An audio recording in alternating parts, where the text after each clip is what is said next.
제47대 미국 대통령에 당선된 도널드 트럼프는 최근에 있었던 티오 본과의 인터뷰에서 누가 실제로 미국을 운영하는지를 밝혔습니다. 티오 본이 바이든 대통령이 출마를 포기하는 과정이 굉장히 수상쩍었다고 말하자 트럼프는 그들이 바이든이 물러나도록 협박했다고 말했습니다. 티오 본이 그들이 정확히 누구인지를 묻자 트럼프는 이렇게 말했습니다. 척 슈머와 낸시 펠로시 그리고 그 밖의 민주당의 수장들이다. 그들이 바이든을 위협했다. 하지만 트럼프는 오랫동안 민주당과 원수 관계여서 그의 말을 100% 신뢰할 수는 없습니다. 그런데 최근 민주당에서 탈당한 털시 게버드가 여러 인터뷰에서 민주당의 실태를 신랄하게 비판했습니다. 털시 게버드는 21살에 미국 역사상 최연소 주 하원의원에 당선됐던 인물로 2020년에는 민주당 소속으로 대통령 후보 경선에 참여하기도 했습니다. 털시 게버드는 지금의 민주당이 소수의 엘리트에 의해 운영되고 있으며 국익보다는 철저히 그들의 이익만을 위한다고 밝혔습니다. 털시 게버드는 크리스 윌리엄슨과의 인터뷰에서 누가 진짜 미국 정부를 움직이는지에 대해 이렇게 말했습니다. 그들은 당신이 생각하는 사람들이 아니다. 바이든과 트럼프의 TV 토론을 통해서 나라를 운영한 사람이 바이든이 아니었다는 것이 분명해졌다. 카멀라 해리스도 아니었다. 그들은 민주당의 엘리트와 PC주의 전쟁 광들이다. 힐러리 클린턴과 버락 오바마도 이 무리에 속해 있다. 게버드는 이들이 선거에서 당선된 이들과 관료, 방산업체, 그리고 주류 언론과 빅테크가 상부상조하는 클럽이라고 말했습니다. 그리고 이 클럽에서 쫓겨나지 않으려고 알아서 복종하는 구조라고 합니다. 게버드는 이들의 극단적 이기심이 미국뿐 아니라 전 세계를 핵전쟁의 위협으로 몰고 가고 있다고 밝혔습니다. 게버드는 이것이 단지 민주당만의 책임이 아니며 공화당도 전쟁에 있어서는 민주당과 한패라고 말했습니다. 이 영상에서는 털시 게버드가 쓴 For Love of Country의 내용을 중심으로 미국을 움직이는 엘리트가 정확히 어떤 집단인지를 자세히 알아보겠습니다. 시작하기 앞서 이 영상의 내용이 털시 게버드의 일방적인 주장이며 무엇을 믿을지는 여러분의 몫이라는 걸 알려드립니다. 1981년생인 게버드는 사모아 출신 아버지와 백인 어머니 사이에서 태어났습니다. 그녀는 미국령 사모아에서 태어났지만 2살 때 가족 전체가 하와이로 이주했습니다. 앞에서 말한 것처럼 게버드는 21살이 된 2002년에 하와이주 하원의원에 당선되면서 정치 경력을 시작했습니다.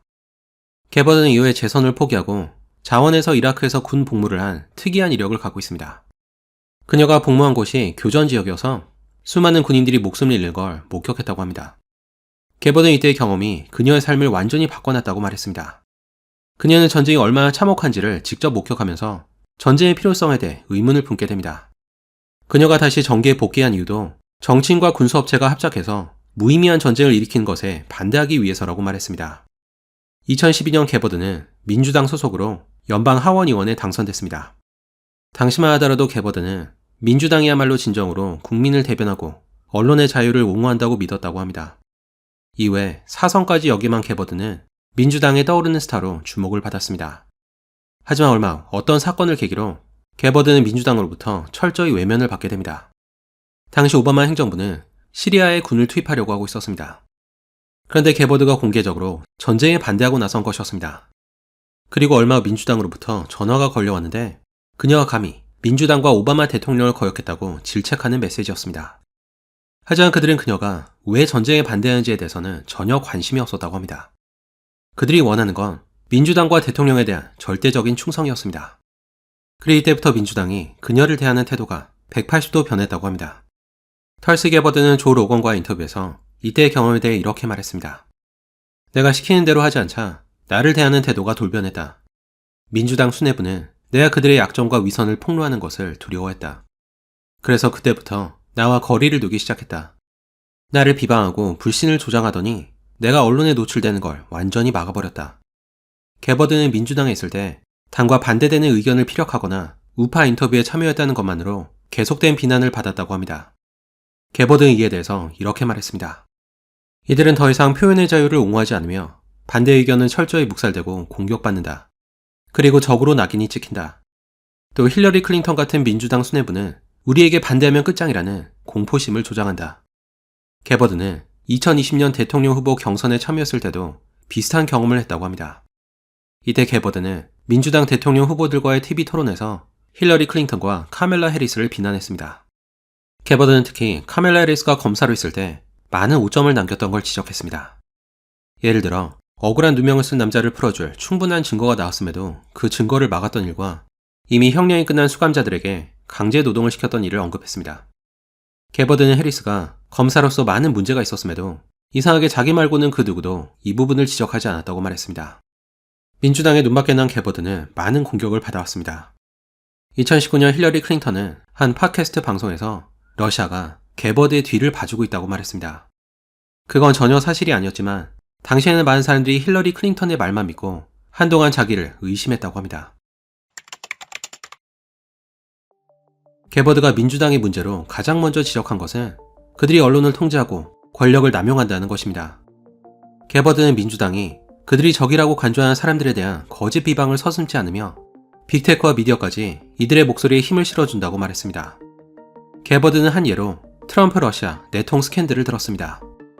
2016년 민주당은 트럼프가 대통령에 당선되기 위해서 러시아와 내통하고 있다고 주장했습니다. 이를 입증할 확실한 증거가 없었지만 당시의 주류 언론은 이 주장이 마치 사실인 것처럼 다뤘다고 합니다. 하지만 힐러리 클린턴의 선거 본부장이었던 로비 묵의 증언에 따르면 이 모두가 힐러리 클린턴 측에서 만들어낸 흑색 선전이었다고 합니다. 그리고 얼마 후 월스트리트 저널도 같은 내용의 기사를 통해서 트럼프가 러시아와 내통하고 있다는 주장이 사실이 아님을 보도했습니다. 하지만 거짓 소문을 퍼뜨린 힐러리 클린턴 측과 주류 언론에서는 한마디의 사과도 없었다고 합니다. 민주당의 공격은 흑색 선전에 그치지 않습니다. 개버드에 따르면 바이든 행정부는 트럼프를 상대로 37건의 고소를 진행 중이며 국세청과 FBI까지 동원해서 수단과 방법을 가리지 않고 정적을 공격한다고 말했습니다. 하지만 민주당은 자기 편에게는 이중 잣대를 적용합니다. 법은 누구에게나 평등하게 시행돼야 하지만 개버드에 따르면 민주당은 누가 법망을 피할지를 정한다고 합니다. 예를 들어 힐러리 클린턴과 바이든이 국가안보 문서를 잘못 관리한 게 분명해 보였음에도 기소되지 않았습니다. 하지만 트럼프는 비슷한 혐의로 수십 건의 기소를 받았습니다. 개버드는 이에 대해 이렇게 말했습니다. 미국의 민주주의가 워싱턴의 엘리트들에 의해 망가지고 있다. 그들은 어리석은 국민을 대신해 누가 미국의 지도자가 될지를 대신 정해줘야 한다고 믿는다. 그들은 헌법과 국민의 목소리를 무시한다. 민주당의 엘리트들은 우리가 투표를 통해서 잘못된 선택을 할 것을 두려워하고 있다. 그래서 언론을 통제하고 특정 목소리와 정보를 검열하고 있다. 이것은 독재의 특징이다. 2024년 민주당은 도널드 트럼프가 당선되는 걸 막기 위해서 법무부와 FBI를 통해 그를 기소했다.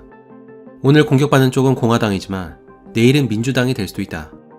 만약 대통령이 정적을 쓰러뜨리기 위해서 정부의 힘까지 동원한다면 미국은 정권 교체가 있을 때마다 여러 사람이 감옥에 가고 대통령은 망명을 떠나는 삼류 국가로 전락할 것이다. 개버드는 21살에 민주당에 가입한 가장 큰 이유 중 하나가 민주당이 표현의 자유를 옹호해서였다고 밝혔습니다. 하지만 슬프게도 지금은 더 이상 그렇지 않다고 합니다. 지금의 민주당은 그들의 찬동하는 말만 보호할 뿐이고 민주당에 반대하는 언론은 적극적으로 통제한다는 겁니다. 타우시 개버드는 프랑스의 철학자 볼테르의 말을 인용했습니다. 나는 당신의 말에 동의하지 않지만 당신의 발언권을 지키기 위해 목숨을 바치겠다. 그런데 개버드는 오늘날의 민주당이 표현의 자유보다는 워크 사상을 소화하는데 더 열심인 것처럼 보인다고 말했습니다. 워크는 깨어있다는 뜻으로 인종차별과 성차별에 반대하며 게이나 레스비언, 그리고 트랜스젠더 등을 뜻하는 LGBTQ를 옹호하는 사상입니다. 한마디로 PC주의와 유사하다고 할 수 있습니다. 문제는 조금이라도 워크 사상에 반대하면 공격을 받거나 검열 대상이 된다는 겁니다. 그래서 성전환 수술의 영구적인 손상을 지적하거나 낙태에 반대하더라도 거센 반발을 사고 있습니다. 최근 조사에 따르면 70%의 민주당 당원이 언론에 대한 정부 검열에 반대하지 않는다고 응답했습니다. 어떤 표현은 그대로 두기에는 너무 위험해서 금지해야 한다는 논리입니다. 민주당의 하원 의원인 스테이시 플라스켓은 표현의 자유는 절대적이지 않다고 말했습니다. 표현의 자유는 미국 헌법에서 보장하는 주요 권리 중 하나입니다. 하지만 오늘날 민주당은 표현의 자유를 강조하는 대신에 혐오 표현과 허위 정보를 금지해야 한다고 가르칩니다. 2022년 탐사보도 기자 맷 헤비는 바이든 정부가 특정 인물의 발언을 검열하고 심지어 계정을 정지하도록 빅테크 회사에 압력을 가하고 있다는 사실을 밝혔습니다. 바이든 정부는 이것이 미국인을 혐오 표현과 허위 정보로부터 보호하기 위해서라면서 이 같은 행동을 정당화했습니다. 하지만 가장 중요한 질문이 남아 있습니다. 어떤 것이 혐오 표현이고 허위 정보인지는 누가 정하는가? 게버드는 이에 대해 이렇게 말했습니다.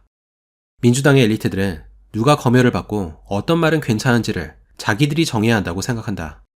그들은 그것이 잘못된 생각과 위험한 말로부터 우리를 보호하기 위해서라고 말한다. 그들은 우리가 무엇이 옳고 그른지 판단할 능력도 없어서 정부가 대신 정해줘야 한다고 생각한다. 이제 정부는 표현의 자유를 보장하는 대신에 그 권리를 가져가려고 한다. 이것은 자유도 민주주의도 아니다. 이것은 권위주의다. 털시 게버드는 지금이 역사상 그 어느 때보다 핵전쟁이 일어날 가능성이 가장 높다고 말했습니다. 그리고 이것이 힐러리 클린턴과 민주당 엘리트의 권력에 대한 끝없이 이기적인 욕망의 결과라고 덧붙였습니다. 게버드에 따르면 민주당의 전략은 이렇습니다. 선전 매체와 국가안보기관을 이용해서 러시아와의 냉전을 부추기고 푸틴을 새로운 히틀러로 묘사한다. 그리고 트럼프를 푸틴과 연결해서 파괴한다. 2017년 하원 정보위원회 소속인 아담 시프는 트럼프가 러시아와 공모해서 미국 선거에 간섭했다는 상당한 증거가 있다고 진술했습니다. 하지만 존 더럼의 특검 보고서에 따르면 이는 전혀 사실이 아니며 오히려 힐러리 클린턴 측에서 퍼뜨린 거짓말이었다고 합니다. 게버드는 지금의 민주당이 고의로 러시아와의 긴장을 고조시켜서 새로운 냉전을 부추긴다고 말했습니다. 이는 정치인이 군산복합체와 밀접한 상호 이익관계를 맺어서라고 말했습니다. 군산복합체가 정치인에게 기부나 경제적 혜택을 제공해서 막대한 영향력을 행사한다는 겁니다. 그리고 군산복합체가 가장 원하는 것은 계속된 갈등과 전쟁입니다. 게버드에 따르면 우크라이나 전쟁 초반에 양측이 휴전협정을 맺을 기회가 있었음에도 바이든 행정부의 방해로 협상이 엎어졌다고 합니다. 게버드는 조 로건과의 인터뷰에서 오늘날 민주당의 지도부가 군산복합체의 소나기 안에 있다면서 이렇게 말했습니다. 군산복합체는 가장 작은 것부터 가장 강력한 핵무기까지 다양한 무기를 만드는 거대한 방위 산업체다. 우리가 전쟁을 치르면 그들은 많은 돈을 번다. 전시 상태가 아니고 전쟁이 일어날 가능성이 조금만 있더라도 그들은 많은 돈을 번다. 정치는 군산복합체와 밀접한 관계를 맺고 막대한 국방 예산을 지출한다. 하지만 국방 예산이 꼭 군이 필요한 곳에 쓰이는 건 아니다. 민주당과 공화당은 그 어떤 문제에서도 합의에 이르지 못하지만 미국이 전쟁을 계속하는 것에는 항상 합의를 본다. 군산복합체가 영향을 준 것 같다. 하지만 전쟁이 국익에 도움이 되는가는 또 다른 문제다. 우크라이나 전쟁은 대리전이며 궁극적 목적은 러시아의 정권 교체다. 워싱턴은 우크라이나 전쟁 훨씬 이전부터 반러시아 정서를 조성하고 있었다. 그 결과 세계는 언제라도 핵전쟁이 터질 수 있는 위험한 상황이다. 우리는 러시아의 강경파 인사들이 푸틴에게 핵을 사용하려고 압박한다는 걸 알고 있다. 바이든은 이 전쟁이 푸틴의 잘못이라고 말하지만 사실 전쟁이 일어나게 부추긴 건 미국과 서방이다.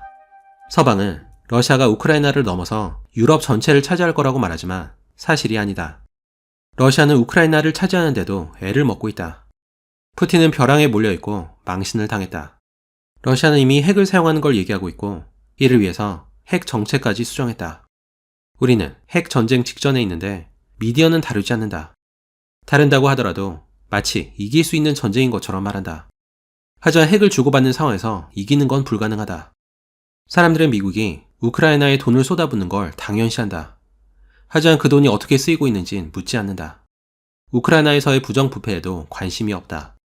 그리고 이 전쟁의 영향이 무엇인지 묻지 않는다.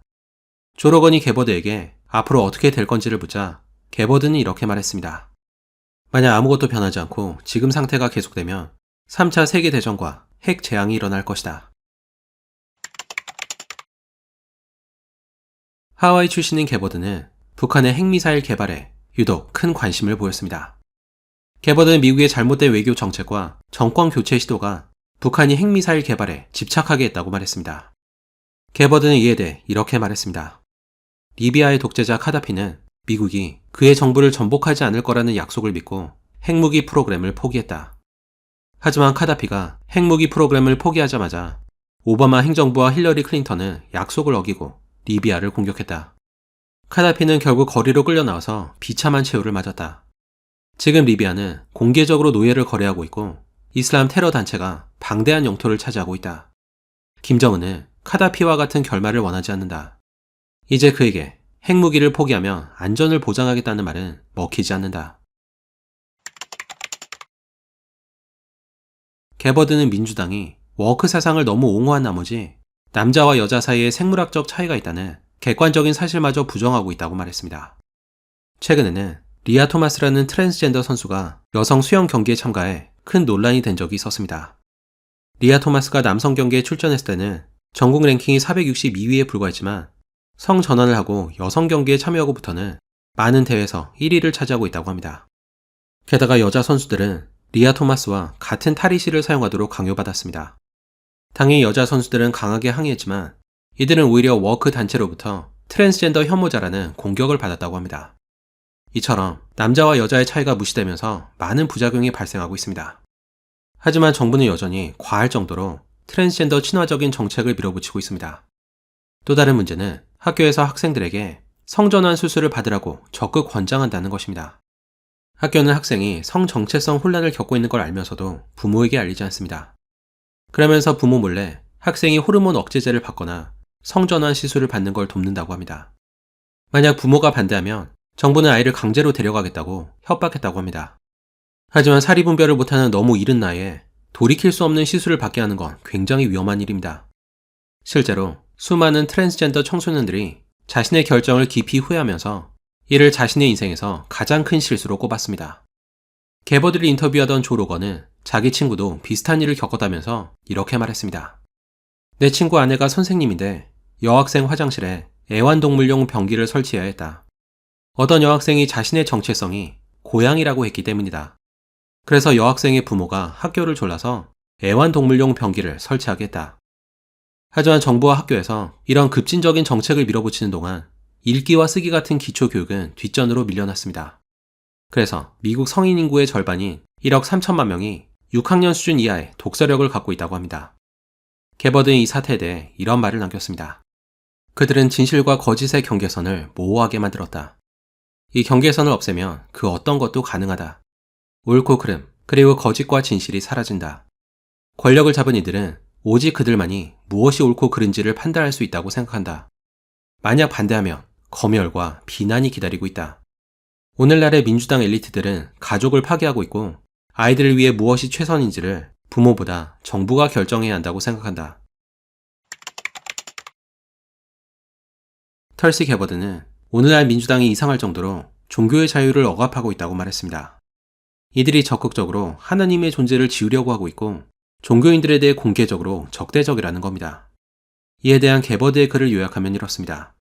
민주당의 수뇌부는 종교의 자유를 억압하고 있는데 특히 크리스찬들이 가장 많은 공격을 받는다. 그들은 예배를 드리거나 공개적으로 하나님을 언급하는 것을 파시즘과 극우 세력과 연관시킨다. 그들은 종교를 가진 사람을 무식하고 구시대적이라고 여긴다. 독립선언서에는 우리가 창조주로부터 양도할 수 없는 권리를 부여받았다고 적혀있다. 우리의 권리가 하나님으로부터 왔다는 걸 알면 어떤 기관이나 정부가 그 권리를 빼앗으려고 할 때 우리는 반항할 것이다. 그래서 그들은 당근과 채찍을 총동원해서 하나님 대신에 정부를 신뢰하도록 설득한다. 만약 신이라는 토대를 없애면 그 위에 세워진 모든 것이 무너진다. 이것이 민주당이 우리 삶의 모든 측면에서 신을 없애려고 하는 이유다.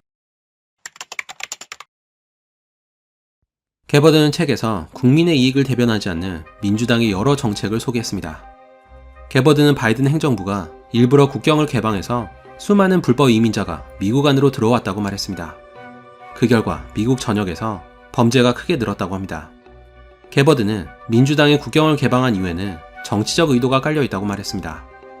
불법 이민자 대다수가 히스패닉인데 이들은 전통적으로 민주당에 투표하는 걸로 알려졌습니다. 게다가 불법 이민자가 가장 많이 넘어오는 지역은 공화당의 텃밭인 텍사스입니다. 그래서 민주당은 더 많은 불법 이민자를 들여보내서 팽팽했던 세력 균형을 민주당 쪽으로 넘어오게 하려는 계획이라고 합니다. 개버드는 또 민주당이 중앙은행 디지털 화폐 시스템을 구축해서 국민을 통제하려고 한다고 말했습니다. 개버드는 CBDC라 불리는 중앙은행 디지털 화폐에 대해 이렇게 적었습니다. CBDC를 도입하는 것이 얼마나 좋은지 아무리 떠든다 하더라도 우리는 그들의 진짜 의도를 알고 있다. 그들은 완전한 통제를 원한다. 그들은 우리 삶의 모든 측면을 들여보고 통제할 힘을 원한다. 그들은 우리가 특정 상품을 사는 걸 막을 수 있고 심지어 우리의 계좌를 동결할 수도 있다. 이런 시나리오가 가능하다. 대통령이 국가 비상사태를 선언하고 우리가 구매할 수 있는 물품과 수량에 제한을 걸 수 있다. 그들은 비상사태를 근거로 그들의 행동을 정당화할 것이다. 우리가 경제적 자율권을 포기하며 우리는 자유를 포기하게 된다. 그리고 한번 자유를 잃으면 그걸 돌려받는 건 거의 불가능하다. 털시 게버드는 이런 글을 남기면서 책을 마무리했습니다. 오늘날 권력을 잡은 이들이 이 위대한 국가를 파멸로 이끌고 있다. 우리는 당파적 적대자로서가 아니라 우리나라에 대한 공통된 사랑으로 함께 뭉쳐야 한다. 그리고 여기까지가 털시 게버드의 이야기였습니다. 2024년 11월 도널드 트럼프가 제47대 미국 대통령에 당선됐습니다. 트럼프가 당선된 많은 이유가 있겠지만 그 중에서 빼먹을 수 없는 이유가 팟캐스트와 유튜브 인터뷰였습니다. 트럼프는 대선 있기 몇 개월 전부터 주류 언론뿐 아니라 여러 팟캐스트 인터뷰에 출연해 큰 화제가 됐습니다. 그는 조 로건, 테오 본, 플래그런트, 그리고 로건 폴 등과 인터뷰를 진행했고 모두 합쳐서 대략 1억 조회수를 기록했습니다. 여기에 쇼츠와 틱톡, 그리고 다른 인터뷰까지 모두 합친다면 조회수는 그보다 훨씬 많아집니다. 공교롭게도 이들 대부분은 UFC의 대표인 데이나 화이트와 관련된 인물들입니다. 데이나 화이트는 트럼프의 최측근으로 트럼프도 기회가 있을 때마다 UFC 행사에 참여하고 있습니다.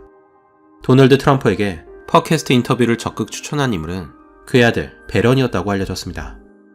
이 인터뷰를 통해 트럼프는 자신의 정책을 어필하는 동시에 꾸밈없는 인간적인 면모를 보였습니다. 이는 잘 짜인 스크립트를 읽는 듯한 다른 정치인들과는 확연히 다른 모습이었습니다. 특히 전통 미디어를 불신하는 젊은 남성 유권자에게 트럼프의 이런 꾸밈없는 모습은 큰 매력으로 다가왔습니다. 트럼프는 인터뷰에서 메인스트림 미디어에서는 할 수 없었던 여러 가지 이야기를 나눴습니다. 주제는 우크라이나, 북한, 암살 시도, 그리고 외교 정책 같은 정치적 문제뿐 아니라 그의 사생활과 UFO, 그리고 UFC까지 다양했습니다. 하지만 모두 합쳐서 6시간이 넘는 인터뷰를 보는 건 쉬운 일이 아닙니다. 그래서 영상에서는 중복되는 내용을 걷어내고 중요하다고 생각되는 인터뷰 내용을 알기 쉽게 요약했습니다. 시작하기에 앞서 이 영상의 목적이 트럼프를 무조건 옹호하기 위해서가 아니라 단지 그의 정치적 성향과 의도를 더 잘 이해하기 위해서라는 걸 알려드립니다. 트럼프의 인터뷰 중에서 가장 큰 화제가 된 건 조 로건과의 인터뷰였습니다. 조 로건은 코미디언이자 UFC 해설가로 2009년부터 조 로건 익스피리언스라는 팟캐스트를 시작해 전 세계적인 인기를 끌고 있습니다. 그는 다양한 인물을 인터뷰하면서 논란이 될 수 있는 주제도 피하지 않고 다루는 걸로 유명합니다. 조 로건은 트럼프와 무려 3시간의 인터뷰를 진행했는데 이는 트럼프가 지금까지 했던 모든 인터뷰 중에서 가장 긴 인터뷰였습니다. 조 로건의 첫 번째 질문은 2017년에 처음 대통령이 됐을 때 어떤 기분이었냐는 것이었습니다. 트럼프는 백악관에 처음 들어갔을 때 비현실적인 기분이었다고 말했습니다. 암살 시도가 있었을 때는 오히려 정신이 또렷했지만 그때만큼은 꿈같은 기분이었다고 합니다. 트럼프는 백악관에 들어갔을 때 그 아름다움에 압도됐다고 말했습니다. 그는 오랫동안 사치품을 취급하면서 돈을 벌었지만 백악관은 그런 자기 눈에도 아름다웠다고 합니다. 하지만 점차 대통령이 된 현실에 익숙해졌다고 말했습니다. 조 로건은 트럼프에게 여러 장관과 내각을 구성할 때 누구를 임명할지 어떻게 알았냐고 물었습니다. 그러자 트럼프는 솔직하게 누구를 임명해야 할지 전혀 몰랐다고 고백했습니다. 그의 주 활동 무대는 뉴욕이었고 항상 공화당을 지지한 것도 아니어서 1992년까지는 민주당을 지지했다고 말했습니다. 그래서 그는 내각을 구성할 때 자기가 존경하거나 좋아하는 사람들에게 도움을 받았다고 합니다. 대통령은 직간접적으로 10,000명의 인사를 임명하는데 대통령이 임명하는 주요 직책으로는 재정, 국무, 그리고 국방과 관련된 100여 개의 직책이 있습니다. 트럼프는 그때 많은 사람들이 자기랑 일하기가 싫어서 내각에 임명되길 거절했다는 것은 거짓 소문이었다고 밝혔습니다. 오히려 자기가 아는 모든 사람들이 집착에 가까울 정도로 내각에 임명되길 원했다고 합니다. 한 번은 어떤 인물이 미디어와 뉴스에서 국무장관직을 거절할 것처럼 내숭을 떨었는데 실제로는 국무장관을 시켜달라고 자기한테 빌다시피 했다고 말했습니다. 트럼프는 또 정치인이 아닌 누군가를 임명한 건 굉장히 위험하다고 말했습니다. 예를 들어 사업가는 이권을 노리거나 사생활에 문제가 있는 경우가 많지만 정치인은 아무래도 수년간 검증을 받아와서 비교적 안전하다는 겁니다. 조 로건이 임명한 걸 후회했던 인물이 누구였는지를 묻자 트럼프는 존 볼튼을 언급했습니다. 그는 전쟁을 적극 지지했던 네오콘 출신으로 트럼프와 많은 갈등을 빚은 인물이었습니다. 2019년 트럼프가 볼튼을 경질하자 그는 트럼프를 비판하는 내용의 회고록을 내기도 했습니다. 트럼프는 볼튼에 대해서 이렇게 말했습니다. 볼튼은 미치광이었지만 나름 장점도 있었다. 다른 나라 정상들은 내 뒤에 볼튼이 있는 걸 보면 까딱하면 트럼프가 전쟁을 일으킬 거라는 위협을 느꼈다. 볼튼이 부시 행정부에 있을 때 미국은 이라크와 전쟁을 일으킨 적이 있다. 인터뷰 중간에 트럼프가 왜 자기가 다른 사람보다 훨씬 더 많은 관심을 받는지 이해가 안 된다고 말하자 조 로건은 그 이유를 이렇게 설명했습니다. 당신은 과격한 말을 많이 한다. CNN이 당신을 저격하려고 당신이 했던 말을 크게 조명했지만 그것은 그들의 의도와는 정반대의 효과가 있었다. 사람들은 정돈되고 이미 다 준비된 것 같지만 실제로는 아무것도 하지 않는 정치인의 신물이 났다. 그런 정치인이 말한 걸 아무리 들어봐도 그의 실체가 무엇인지 파악하기 힘들다. 하지만 당신은 있는 그대로를 보여줘서 대중의 눈에 신선해 보였다. 트럼프는 또 다른 인터뷰인 로건 폴과 마이크 마슬락과의 인터뷰에서 자신의 외교 정책에 대해 좀 더 자세히 설명했습니다. 마슬락이 전 세계적으로 전쟁과 분쟁이 끊이지 않고 있다면서 이 상황에 대해 어떻게 생각하는지를 묻자 트럼프는 이렇게 말했습니다. 내가 대통령이었다면 러시아는 절대 우크라이나를 공격하지 않았을 것이다. 양측에서 이미 수십만 명의 군인이 사망했고 수많은 도시와 마을이 파괴됐다. 내 임기 때는 전쟁이 일어나지 않았다. 나는 푸틴과 젤렌스키 모두와 잘 지냈다. 내가 대통령이었다면 인플레이션을 막았을 것이고 아프가니스탄에서 그렇게 망신스럽게 후퇴하는 일도 없었을 것이다. 미군이 아프가니스탄에서 후퇴했던 날은 미국 역사상 가장 치욕적인 날이었다. 아프가니스탄에서 일어난 일을 보고 푸틴과 시진핑은 우리를 만만하게 봤을 거다. 지금도 시진핑은 대만을 보고 군침을 흘리고 있다. 그날 이후 미국은 존중을 잃었고 전 세계의 웃음거리가 됐다. 내가 다시 대통령이 되면 세상은 다시 미국을 존중할 것이다. 트럼프는 여러 인터뷰에서 바이든 정부 때 미군이 아프가니스탄에서 후퇴했던 일을 비난했습니다. 미군이 아프가니스탄에서 철수할 때 대혼란이 벌어졌고 이 모두가 바이든 정부와 무능한 군 지휘부 때문이라는 겁니다. 트럼프는 이에 대해 이렇게 말했습니다. 푸틴은 바이든에 대한 존중심이 조금도 없다. 아프가니스탄에서 철수하는 걸 보고 누가 그를 존중할 수 있겠는가? 아프가니스탄 철수를 지휘한 사람들은 모두 해고돼야 한다. 무능한 지휘부에 대해서는 책을 쓸 수 있을 정도다. 병사들을 가장 마지막에 철수시켜야 하는데 그러지 않았다. 그래서 모든 장비와 무기를 빼앗기는 망신을 당했다. 이건 어린아이도 알 수 있는 상식이다. 단지 장비를 옮기는데 비용이 든다는 이유로 장비를 버리자고 했던 장군도 있었다. 조 로건이 트럼프에게 당신이 대통령이었다면 어떻게 했을지를 묻자 트럼프는 자기가 대통령으로 있을 때 이슬람 테러 단체인 아이시스를 소탕했던 것을 언급했습니다. 그는 군 지휘부로부터 아이시스를 소탕하는데 적어도 5년이 걸릴 거라는 보고를 받았다고 합니다. 하지만 트럼프는 직접 상황을 알아보기 위해서 중동 현장으로 날아간 적이 있었습니다. 이때 그가 탄 비행기는 모든 불을 끄고 아무런 조명이 없는 캄캄한 활주로에 착륙했다고 합니다. 트럼프는 천문학적인 군사비를 쏟아붓고도 겨우 테러 단체의 공격이 무서워서 조명도 킬 수 없는 현실이 개탄스러웠다고 말했습니다. 그런데 현장에 도착해보니 그후 장교들은 단 몇 주 안에 아이시스를 소탕할 수 있다고 말했다고 합니다. 트럼프가 그렇다면 왜 아직 공격을 하지 않는지를 묻자 장교들은 공격하라는 명령이 없어서라고 말했습니다. 이 사건으로 트럼프는 미군의 명령체계가 얼마나 엉망이고 비효율적인지를 깨달았다고 합니다. 현장에서 군을 지휘하는 장교들은 똑똑하지만 그들에게 명령을 내리는 지휘부는 현장 일에는 전혀 관심이 없고 무능하다는 겁니다. 게다가 현장에서 싸우는 장교들이 지휘부의 명령에 반대 의사를 밝힐 수도 없는 구조입니다. 트럼프가 현장의 조언에 따라 아이시스를 공격하자 과연 이들을 단 몇 주 안에 완전히 소탕할 수 있었다고 합니다. 아이시스를 소탕하는데 최소 5년이 걸릴 거라는 보고와는 전혀 다른 결과였습니다. 아프가니스탄에서 군을 철수시킨 것만 봐도 지휘부가 얼마나 무능한지 알 수 있다고 합니다. 트럼프는 푸틴과 시진핑에 대해서도 많은 질문을 받았는데 그의 답변을 요약하면 이렇습니다. 내가 대통령이었다면 우크라이나 전쟁도 없었을 것이다. 나와 푸틴은 항상 대화하는 관계였다. 그가 전쟁을 일으키려고 할 때마다 나는 푸틴에게 그러지 말라고 경고했다. 내가 그때 푸틴을 어떻게 설득했는지는 공개할 수 없다. 푸틴과 나는 좋은 관계였지만 무조건 양보만 한 건 아니었다. 러시아가 선을 넘으려고 할 때는 강경하게 대응했다. 러시아는 노르드 스트림 2라는 파이프라인을 건설해서 유럽 전역에 가스를 공급하려고 했다. 우리가 러시아로부터 유럽을 보호하고 있는데 유럽이 오히려 러시아로부터 가스를 공급받고 돈을 내는 게 말이 안 됐다. 그래서 내가 노르드 스트림을 막아버렸다. 그런데 그걸 바이든이 살려놨다. 나는 중국이 세금과 관세로 미국에 수천억 달러를 지불하게 했다. 중국의 한 푼이라도 받아낸 대통령은 나밖엔 없다. 중국은 미국 돈으로 그들의 군대를 건설할 수 있었다. 푸틴과 좋은 관계를 유지하는 것은 좋은 일이다. 김정은, 시진핑과도 마찬가지다. 우리는 서로를 존중하고 좋아한다. 그리고 그건 나쁜 게 아니라 좋은 일이다. 내가 시진핑이 똑똑하다고 말했다고 나를 나쁜 사람으로 만들던데 그가 멍청하다면 어떻게 14억 명의 인구를 통제할 수 있겠는가? 나는 시진핑을 항상 대화로 설득했다. 그런데 내가 대통령에서 물러난 날에 그는 타이완 상공에 28대 폭격기를 날렸다.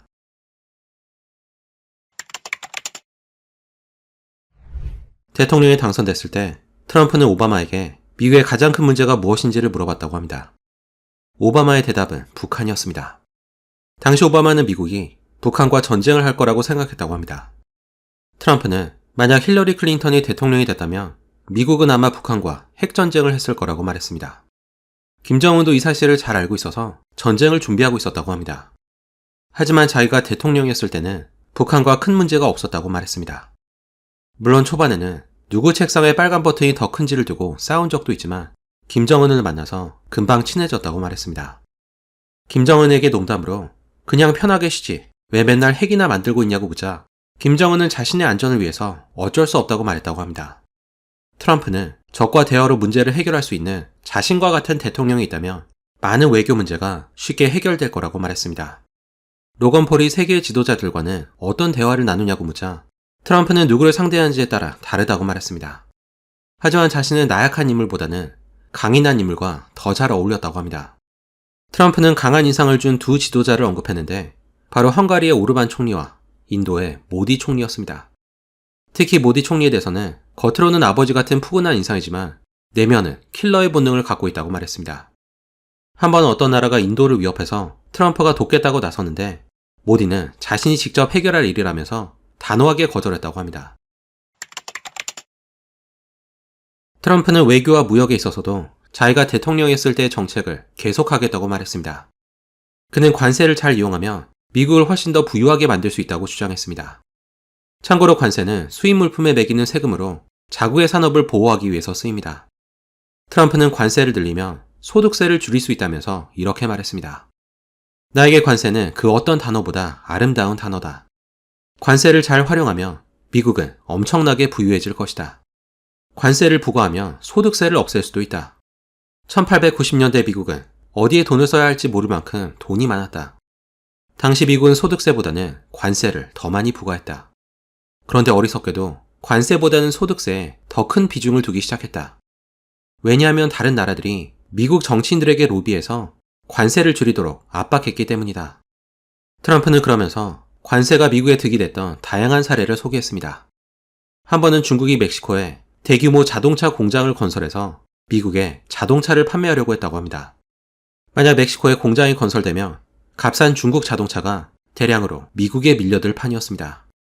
트럼프는 이 소식을 듣고 멕시코에서 만든 자동차에 대해 200% 관세를 부과하겠다고 협박해 공장 건설을 중단시켰다고 말했습니다. 그리고 이것이 미국에 대단히 좋은 일이라고 덧붙였습니다.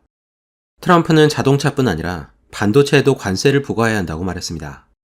미국이 단지 관세를 부과하는 것만으로 해외의 반도체 회사들은 자기 돈으로 알아서 미국에 공장을 지을 거라는 겁니다. 트럼프는 미국 반도체 산업의 95%를 대만에 빼앗겼는데 이 모두가 멍청한 정치인들 때문이라고 말했습니다. 트럼프는 또 전쟁을 일으키기 직전이었던 두 나라에 막대한 관세를 부과하겠다고 협박해서 전쟁을 막았다고 말했습니다. 하지만 이 두 나라가 정확히 어디인지는 밝히지 않았습니다. 트럼프는 플래그란트라는 유튜브 채널에 출연해서 최근에 있었던 암살 시도에 대해 이렇게 말했습니다. 아들 돈과 에릭의 취미가 사냥이어서 총을 많이 쏘는데 나를 암살하려고 총을 쏜 거리가 100m 정도였다는 말을 듣고 굉장한 행운이었다고 말했다. 또 그 정도 거리에서 사격은 못 맞추는 게 더 힘들 정도라고 했다. 그건 마치 바로 앞에 있는 구멍 안으로 퍼팅하는 것만큼 쉽다는 것이다. 그 후에 아들의 신앙심이 더 깊어졌고 나도 약간은 그렇게 된 것 같다. 사회자가 혹시 암살 시도를 지원한 배후 세력이 있는지를 보자 트럼프는 주류 언론이었다며 절대 하지 않았을 질문이라면서 칭찬했습니다. 트럼프는 잘못된 추측을 하기 싫다면서 즉답을 피했지만 아마 이란이나 중국일 거라고 말했습니다. 이란은 공개적으로 자기를 죽이겠다고 위협했고 중국도 자기를 노릴 이유가 충분하다는 겁니다. 하지만 개인적으로는 이란이었을 가능성이 가장 높다고 말했습니다. 트럼프는 바이든 정부의 이란 정책을 비판하면서 이렇게 말했습니다. 내가 대통령이었다면 이란은 절대 이스라엘을 공격하지 못했을 것이다. 나는 아무도 이란의 석유를 사지 못하게 했다.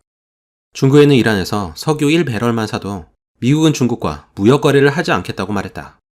그 외 이란은 돈줄이 끊겨서 하마스와 헤즈볼라를 지원할 돈이 없었다. 계속 그런 상태였다면 이란은 말을 잘 들었을 것이다. 그런데 바이든이 제재를 해제해서 이제 그들은 2,500억 달러가 있다. 게다가 바이든은 5명의 인질을 돌려받으려고 무려 60억 달러를 바쳤다. 이제 인질을 잡는데 아무런 관심이 없었던 다른 테러 단체들도 갑자기 사람들을 납치하기 시작할 것이다. 이미 일어나고 있는 일이다. 나는 한 푼도 안 내고 58명의 인질을 돌려받은 적이 있다. 트럼프는 또 바이든과 카멀라 해리스를 신랄하게 비판하면서 이렇게 말했습니다. 바이든은 특별한 능력이 있는데 카메라가 촬영하는 앞에서도 잠을 잘 수 있다는 것이다. 나는 절대 할 수 없는 일이다. 바이든은 무능력하고 대화하는 법을 모른다. 알래스카에서 바이든 행정부가 중국인들을 만났는데 중국인들은 미국이 얼마나 잘못하고 있는지 훈계했다고 한다. 바이든을 만만하게 봐서 그런 것이다. 중국인들은 교활하고 위험하다. 카말라는 멍청하고 두 문장을 조합하지도 못한다. 카멜라가 대통령이 된다면 끔찍한 일이 벌어질 것이다. 카멜라는 미국 역사상 최악의 부통령으로 평가받는다. 하지만 PC주의 때문인지 카멜라가 선택받았다. 카멜라는 내가 많은 종류의 세금을 부과할 거라는 터무니없는 거짓말을 했다. 카멜라가 국경을 개방해서 대략 2천만 명의 불법 이민자가 넘어왔다. 그중 많은 이가 살인자와 범죄자들이다. 왜 우리가 다른 나라의 범죄자들을 대신 받고 있는가? 카멜라는 국경을 지키는 임무를 맡았는데도 아무것도 하지 않았다. 내가 대통령이 되면 장벽을 세우고 미국에 들어온 불법 이민자와 범죄자를 몰아낼 것이다. 트럼프는 또 주류 언론이 편파적이라는 불만을 터뜨리면서 이런 말을 했습니다. CBS는 카멀라와의 인터뷰를 조작했다. 질문을 한 다음에 다른 질문에 대한 답변을 그 질문의 답변으로 편집한 것이다. 하지만 내가 인터뷰할 때는 사회자가 번번이 껴들었다. 내가 한 말에 대해서는 팩트 체크를 하면서 카멀라는 그러지 않았다. 카멀라는 인터뷰에서 지금 전쟁 지역에 미군이 없다고 말했다. 하지만 그건 사실이 아니고 지금 수천 명의 미군이 전쟁 지역에 있다. CNN은 적이다. 내가 대통령 후보로 지명받아 연설을 할 때 CNN은 방송을 하지 않았다. 나를 싫어한다는 것을 노골적으로 드러낸다. 조 로건도 이에 동의하면서 이런 말을 덧붙였습니다. 여전히 많은 사람들이 신문과 CNN을 믿는다. 하지만 인터넷이 지금까지 접하지 못했던 정보를 주기 때문에 사람들이 깨어나고 있다. 주류 언론은 편파적인 보도로 스스로 신뢰도를 낮추고 있다. 그래서 사람들은 점점 메인스트림 미디어를 멀리하고 있다. 게다가 젊은이들은 과도한 PC주의와 워키즘에 대해 알레르기 반응을 보인다. 이제 저항운동을 하고 있는 쪽은 보수 진영이고 진보 진영은 비판을 입막음하고 검열을 하고 있다. 세상이 거꾸로다. 트럼프를 인터뷰한 테오 보는 미국의 터무니없이 비싼 의료 비용을 지적했습니다. 그는 미국인이 파산하는 가장 큰 원인이 의료 부채라면서 왜 정부가 국민을 위하는 정책이 아니라 국민을 괴롭히는 정책을 내놓고 있는지를 물었습니다. 그러자 트럼프는 이렇게 말했습니다. 돈 때문이다. 나는 병원이 가격을 공개하게 해서 서로 경쟁하게 하는 법을 만들려고 했다. 그러면 의료 비용이 많이 줄었을 것이다. 하지만 바이든 정부가 막았다. 이 법을 강력하게 반대하는 로비 단체와 세력이 있다.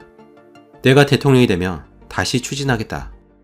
이처럼 대다수의 국민이 고통을 받아도 자신의 이익만을 추구하는 수많은 로비 단체가 정계를 조종한다. 대표적으로는 변호사 로비 단체와 제약회사가 있다.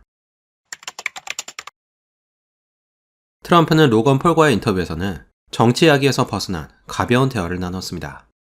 그중 하나가 UFO에 대한 대화였습니다. 로건 폴이 UFO가 있는지를 묻자 트럼프는 이렇게 말했습니다. 최근에 UFO에 대한 많은 질문을 받는다. 내가 대통령이었을 때 키 큰 톰 크루즈처럼 완벽하게 생긴 파일럿이 찾아와서 뭔가를 봤다고 말했다. 그것은 둥글고 F-22보다 4배 정도 빨랐다는 것이다. 그는 절대 헛소리를 할 만한 사람이 아니었다. 하지만 나는 그것이 UFO였다고 믿지는 않는다. 트럼프는 왜 UFO를 믿지 않는지는 밝히지 않았습니다. 참고로 UFO는 유독 미국 서부에서 많이 목격되는데 미 국방부는 그것이 군사 실험용 비행 물체거나 아니면 단순히 자연 현상일 수 있다고 보고했습니다. 이 밖에도 많은 의견이 있는데 조 로건이 인터뷰했던 터커 칼슨은 UFO가 사실 외계인이 아니라 영적 현상일 수 있다고 말했습니다. 트럼프는 또 자기를 지지해준 일론 머스크를 칭찬한 걸 잊지 않았습니다. 그는 일론 머스크에 대해 이런 말을 남겼습니다. 일론은 대단하다. 일론이 로켓을 착륙시키는 걸 보고 매료됐다. 그 어떤 나라도 하지 못한 것을 일론이 한 것이다. 나는 그걸 보고 우주군을 창설했다. 일론은 또 스타링크라는 걸 만들었다. 미국은 전국에 케이블망을 까는 데만 수조 달러를 쓰고 있는데 스타링크를 사용하면 그 돈을 아낄 수 있다. 트럼프는 과도한 환경 규제에 반대하는 걸로 알려졌습니다. 조 로건과의 인터뷰에서도 환경 규제를 반대하면서 이렇게 말했습니다. 환경 규제는 성장을 억제하는 가장 큰 장애물이다. 일론 머스크도 규제 때문에 로켓을 달로 보내는 것이 어렵다고 말했다. 환경을 보호한다는 명분으로 사람들이 아무것도 할 수 없게 만들었다. 환경 규제가 생기는 이유는 결국 돈과 관련이 있다. 규제를 뚫기 어렵게 만들면 허가를 받기 위해서 많은 돈을 써야 한다. 다시 말해 환경 컨설턴트와 변호사들이 기업이 허가를 받는 과정에서 막대한 돈을 챙긴다는 것이다. 만약 이들에게 돈을 내지 않으면 허가를 받는 과정은 더 까다롭고 더 길어질 것이다. 예를 들어 건물을 지으려고 할 때 그 지역에 단지 희귀한 식물이 자란다는 이유로 아니면 조그마한 물 웅덩이가 호수라고 우기는 방식으로 건물을 짓지 못하게 할 수 있다. 환경단체는 그렇게 기업이 조바심을 느끼게 한 다음에 소위 환경 전문가를 고용하게 해서 돈을 번다고 한다. 하지만 중국은 환경에 대해서 아무런 조치도 취하지 않는다. 중국은 석탄 사용을 줄이겠다고 약속해놓고 곧바로 수십 개의 새로운 석탄 공장 건설을 허가한다. 중국이 대기와 물을 오염시키는데 미국이 환경을 보호하려고 아무리 노력해봤자 소용이 없다. LA가 물 배급을 논의할 정도로 상황이 안 좋다. 하루는 LA 인근을 운전하면서 그곳 정치인에게 왜 이곳이 이렇게 메마른지를 물었다. 그는 물이 아래로 흐르지 않아서라고 말했다. 원래대로라면 북쪽에서 엄청난 양의 물이 흘러내려와야 하지만 어떤 물고기종을 보호한다는 이유로 인위적으로 강의 흐름을 태평양 쪽으로 흐르게 했다는 것이다. 그래서 캘리포니아는 항상 물이 부족하고 대형 산불이 발생한다. 그리고 그 산불을 끄기 위해서 막대한 예산이 투입된다. 알래스카에는 아시아 전체에 공급할 만큼의 충분한 석유와 가스가 매장돼 있다. 채굴만 하면 됐는데 바이든이 멈췄다. 환경에 미치는 영향이 없었고 순전히 정치적 이유였다고 생각한다. 대안으로 풍력 발전이 거론되는데 풍차는 환경에 해로운 영향을 끼친다. 흉측하고 비싼데 효율적이지도 않다. 5년이 지나면 녹슬고 10년 뒤에는 교체해야 한다. 그래서 캘리포니아에는 작동을 멈춘 풍차 묘지라는 곳이 존재한다. 게다가 바다에 가까운 곳에 풍차가 세워지면 진동에 예민한 고래가 죽어서 사체가 떠밀려온다. 하지만 환경주의자들은 그런 사실을 무시한다. 트럼프는 과거 부통령이었던 마이크 펜스와 갈라진 이유도 설명했습니다. 트럼프는 펜스에게 어떤 지시를 내렸는데 그가 그 일을 할 배짱이 없어서 지시에 따르지 않았다고 말했습니다. 99%의 일에는 펜스와 뜻을 같이 했지만 결국 그 일로 사이가 틀어졌다고 합니다.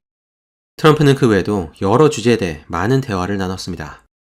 하지만 시간상 여기까지만 다루겠습니다. 최근 백악관 내부자였던 린디 리가 션 라이언과 인터뷰에서 지난 4년간 누가 진짜 미국을 운영하고 있었는지를 밝혔습니다. 린디 리에 따르면 이들은 스티브 리체리, 애니타 던, 제프 자이언트, 마이크 더놀린, 론 클라인, 그리고 밥 바우어였다고 합니다. 그녀는 또 지난 4년간 바이든 대통령이 치매 증상으로 거의 제정신이 아니었고 실질적으로는 오바마 대통령의 제3기에 가까웠다고 덧붙였습니다. 하지만 이제부터 린디리가 전하는 백악관의 속사정은 훨씬 더 충격적입니다. 린디리는 모두가 인정하는 바이든 대통령의 최측근이어서 그녀의 말을 그저 음모론으로 치부할 수는 없습니다. 린디리는 인터뷰를 시작하기에 앞서 바이든이 항상 그녀를 친절하게 대했고 그녀도 바이든에게 나쁜 감정이 없다고 말했습니다. 하지만 그와 그 주변 사람들이 얼마나 부패했는지를 깨닫고는 이 사실을 공개할 수밖에 없었다고 말했습니다. 이 영상에서는 린디리의 인터뷰를 최대한 쉽게 요약하면서 잘 드러나지 않았던 백악관의 내부 사정을 들여다보겠습니다. 린디리는 1991년 중국 쓰촨성에서 태어났습니다. 그녀의 증조 할아버지는 공산당에 의해서 처형됐다고 합니다. 단지 공산당 간부에게 반대 의견을 냈다는 이유였습니다. 1994년 중국을 떠난 린디리의 가족은 영국을 거쳐 미국으로 이주했습니다. 동양계 이민자였던 그녀는 매우 힘든 유년기를 보냈습니다. 하지만 클래식 음악 연주에 몰두하면서 그 시기를 잘 견뎌냈다고 합니다. 린디리는 펜실베니아주에 살았는데 그곳은 민주당 지지율이 굉장히 높은 지역이어서 린다리도 자연스럽게 민주당원이 됐습니다. 그녀는 어렸을 때부터 정치에 큰 관심을 가졌습니다. 그래서 겨우 13살의 나이에 조 세스탁이라는 민주당 의원의 인턴이 되면서 정치에 입문하게 됩니다. 프린스턴 대학교에 입학한 린디리는 학교 회장으로 선출됐습니다. 프린스턴 역사상 여학생이 4년 내내 학교 회장직을 맡은 것은 그녀가 처음이었다고 합니다. 린디리는 졸업연설을 하기로 돼 있었는데 마침 그날 폭우가 쏟아져서 학교에서는 졸업연설을 취소하려고 했습니다. 그런데 졸업연사로 와 있던 배우 스티브 카렐이 졸업식이 생방송으로 중계되고 있으니 일단 연설을 시작하면 아무도 막을 수 없을 거라고 말했습니다. 용기를 얻은 린디리는 무대에 나와서 처음부터 끝까지 준비한 연설을 모두 끝냈고 학생들로부터 기립박수를 받았습니다. 린디리는 이때의 경험이 그녀가 정계에 진출할 용기를 줬다고 말했습니다. 2016년 25살이 된 그녀는 의원 선거에 출마했지만 낙선했습니다. 이후에 린디리는 민주당 내에서 꾸준히 인맥을 쌓으면서 오바마와 조 바이든을 위해서 일하게 됩니다. 특히 2020년 미국 대통령 선거 때는 모금 행사를 주최해서 수천만 달러의 기부금을 바이든 대통령 캠페인에 모금하기도 했습니다. 그리고 이때의 공로로 백악관까지 진출한 것이었습니다. 션 라이언이 린디리에게 바이든 대통령이 언제부터 치매기가 있었는지를 묻자 린디리는 이렇게 말했습니다. 2022년부터 본격적으로 증상이 악화되기 시작했다. 2019년과 2020년까지는 그렇게 나쁘지 않았다. 가끔 이상할 때가 있었지만 나이가 들어서 조금 말을 더듬는 거로 생각했다. 그때까지만 해도 정신에 이상이 생긴 거라고 생각하지는 않았다. 나는 2016년에 바이든을 처음 만났다. 그때는 내가 미국 암 연구 협회에서 일할 때였다. 그가 나를 항상 친절하게 대해서 나는 그를 믿고 싶었다. 게다가 내 아버지 이름까지 기억하는 걸 보고 치매가 있을 거라고 생각하지 않았다. 누군가가 너의 친구라면 그를 끝까지 믿고 싶을 것이다. 하지만 2021년과 2022년부터 그가 이상하다는 걸 눈치챘다. 2023년에는 그가 문제를 겪고 있다는 걸 확신할 수 있었다. 한 예로 바이든은 10명 정도가 참석하는 소규모 행사에서도 텔레프롬터를 사용했다. 그의 지지자와 기부자들만 모인 행사였는데 말이다. 게다가 행사에서 사진을 찍거나 SNS에 올리는 것을 엄격하게 금지했다. 그는 당에서 이미 사전 검토한 기본적인 질문에도 대답할 수 없었다. 바이든은 한 행사에서 일본을 외국인 혐오 국가라고 말했다. 하지만 일본은 미국의 가장 중요한 동맹국 중 하나여서 그런 말을 해서는 안 됐다. 바이든이 행사에 나설 때면 항상 큰 글씨로 쓰인 메모지를 들고 다녔다. 메모지에는 어디에 서야 하고 언제 연설을 끝내고 어디로 퇴장해야 하는지까지 적혀 있었다. 그는 마치 유치원생 같았다. 그는 또 기부자와 지지자를 챙겨야 하는데 그러지 못했다. 그들은 완전히 무시당했다고 생각해 지금까지 분노하고 있다. 한 번은 바이든이 나에게 다가와서 남편에게 안부를 전해달라고 말했다. 하지만 나는 남편이 없다. 린디리는 당시 주류 언론까지 합세해서 바이든이 치매를 겪고 있다는 걸 숨기려고 했다고 말했습니다. 하지만 결국 바이든의 증상을 숨길 수 없었고 오히려 그 덕분에 국민이 주류 언론이 민주당과 협력하고 있다는 사실을 깨달았다고 합니다. 션 라이언이 민주당이 국가를 위해서 바이든의 실상을 공개해야 했다고 말하자 린디리는 이렇게 말했습니다. 나는 민주당보다 미국이 먼저였다. 하지만 민주당원의 99.99%는 국가가 아니라 당에 충성한다. 민주당은 그들에게 종교다. 그들은 종교가 없어서 당이 종교가 됐다. 내가 백악관의 상황을 언론에 공개하자마자 모든 친구들이 떠났다. 나는 거의 매일 민주당 의원들에게 문자 메시지를 받곤 했다. 하지만 지금은 연락이 끊겼다. 민주당은 마치 사이언톨로지 사이비 종교와 같다. 너가 배신하면 어떻게든 너를 파괴하려고 할 것이다. 그 이후로 나는 주류 언론으로부터 버림을 받았다. 그때 나는 스트레스가 극심해서 건강까지 나빠졌다. 린디리는 민주당이 왜 그렇게까지 조 바이든을 보호했냐는 질문에 이렇게 말했습니다. 바이든이 없으면 차선책은 카멀라 해리스였다. 민주당원들은 그녀가 끔찍한 후보라고 생각했다. 그래서 카멀라가 대통령 후보로 지명되자마자 그렇게 카멀라를 떠받드는 걸 보고 아이러니하다고 생각했다. 그들은 카멀라를 미워하지 않는다. 그저 능력이 없다고 생각한다.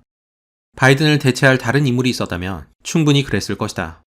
하지만 민주당 내에서 바이든의 인지도를 따라갈 만한 인물이 없었다. 션 라이언은 이전에 카멀라 해리스를 인터뷰에 초대하려고 했던 일을 언급했습니다. 카멀라 해리스는 인터뷰에 여러 조건을 들면서 깐깐하게 나왔다고 합니다. 션 라이언이 모든 조건을 수용하겠다고 말했지만 카멀라는 결국 인터뷰를 거절했습니다. 이번 대통령 선거에서 트럼프는 조 로건과 션 라이언 등 여러 팟캐스트 인터뷰에 적극적으로 출연한 반면에 카멀라는 소극적인 모습을 보였습니다. 그리고 이것이 그녀가 대통령 선거에서 패한 가장 중요한 이유 중 하나로 꼽힙니다. 린디리는 카멀라 해리스에 대해 이렇게 말했습니다. 팟캐스트가 주류 언론을 대체하고 있는 상황에서 카멀라가 팟캐스트 방송에 출연하지 않은 건 엄청난 실수였다. 왜 카멀라가 방송에 나와서 간단한 질문에 답하는 걸 그렇게 어려워하는지 모르겠다. 왜 그렇게 말을 빙빙 돌리는지도 모르겠다. 나는 그녀를 잘 안다. 카멀라와 1대1로 말하면 정상으로 들린다.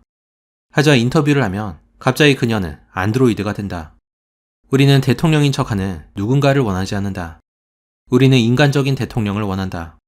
어쩌면 그녀는 그렇게 똑똑하지 않을 수도 있다. 어쩌면 그녀가 스스로 생각하지 못해서일 수도 있다. 카멀라는 실수하는 걸 굉장히 두려워한다. 지금 카멀라는 캘리포니아 주지사 후보로 나설지 아니면 2028년 대선을 노릴지를 놓고 고민 중이다. 당의 그 누구도 그녀가 출마해야 한다고 생각하지 않는다. 하지만 카멀라는 자신이 이길 수 있다는 망상에 사로잡혀 있다. 캘리포니아 주지사에 출마한다 해도 당선을 장담할 수 없다. 최근에 있었던 LA 산불은 민주당이 얼마나 엉망인지를 보여줬다. 오랜 민주당 지지자들도 등을 돌리는 상황이다. 카멀라는 팟캐스트에 출연하는 대신에 유세 현장에 돈을 쏟아부었다. 돈은 주로 연예인들을 초청하는 데 썼다. 비욘세는 부인하고 있지만 비욘세도 카멀라 캠페인으로부터 돈을 받았다. 비욘세는 카멀라를 지지하는 연설을 하고 바로 퇴장했는데 사람들은 사실 비욘세가 노래하는 걸 들으려고 온 것이어서 크게 실망했다. 그래서 카멀라가 등장하자마자 야유를 퍼부었다. 카디 비와 케이티 페리, 크리스티나 아길레라, 그리고 오프라도 돈을 받았다. 오프라는 무려 200만 달러를 받았다.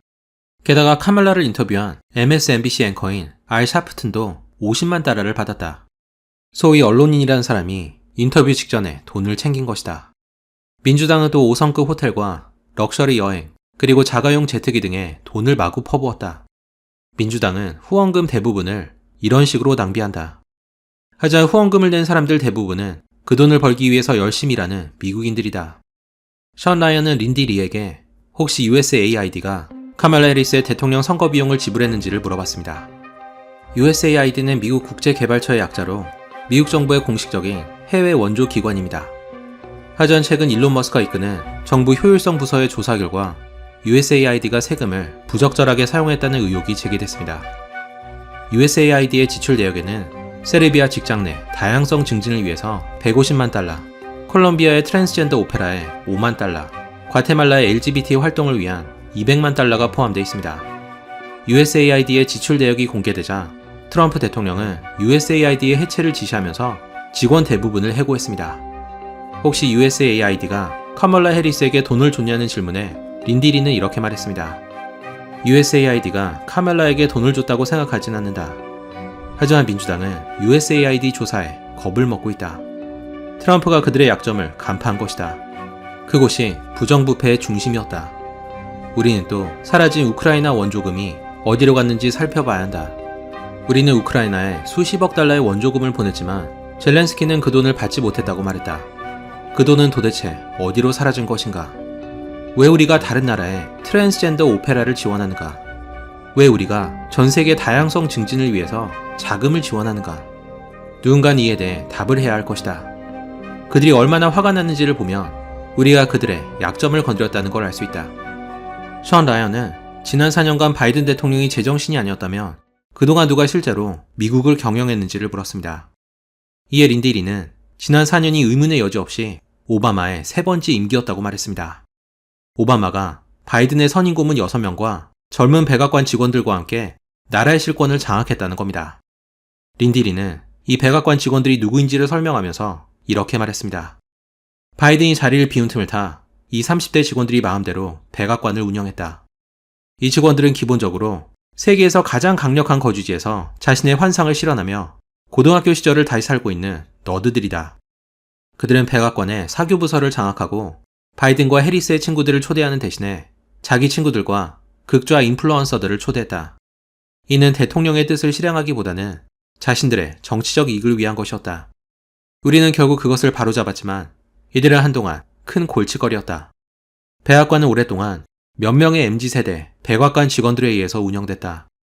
백악관이 MZ세대 직원들에 의해서 장악됐다면 나라의 운영은 바이든의 선임 고문들이 맡았던 것으로 보입니다.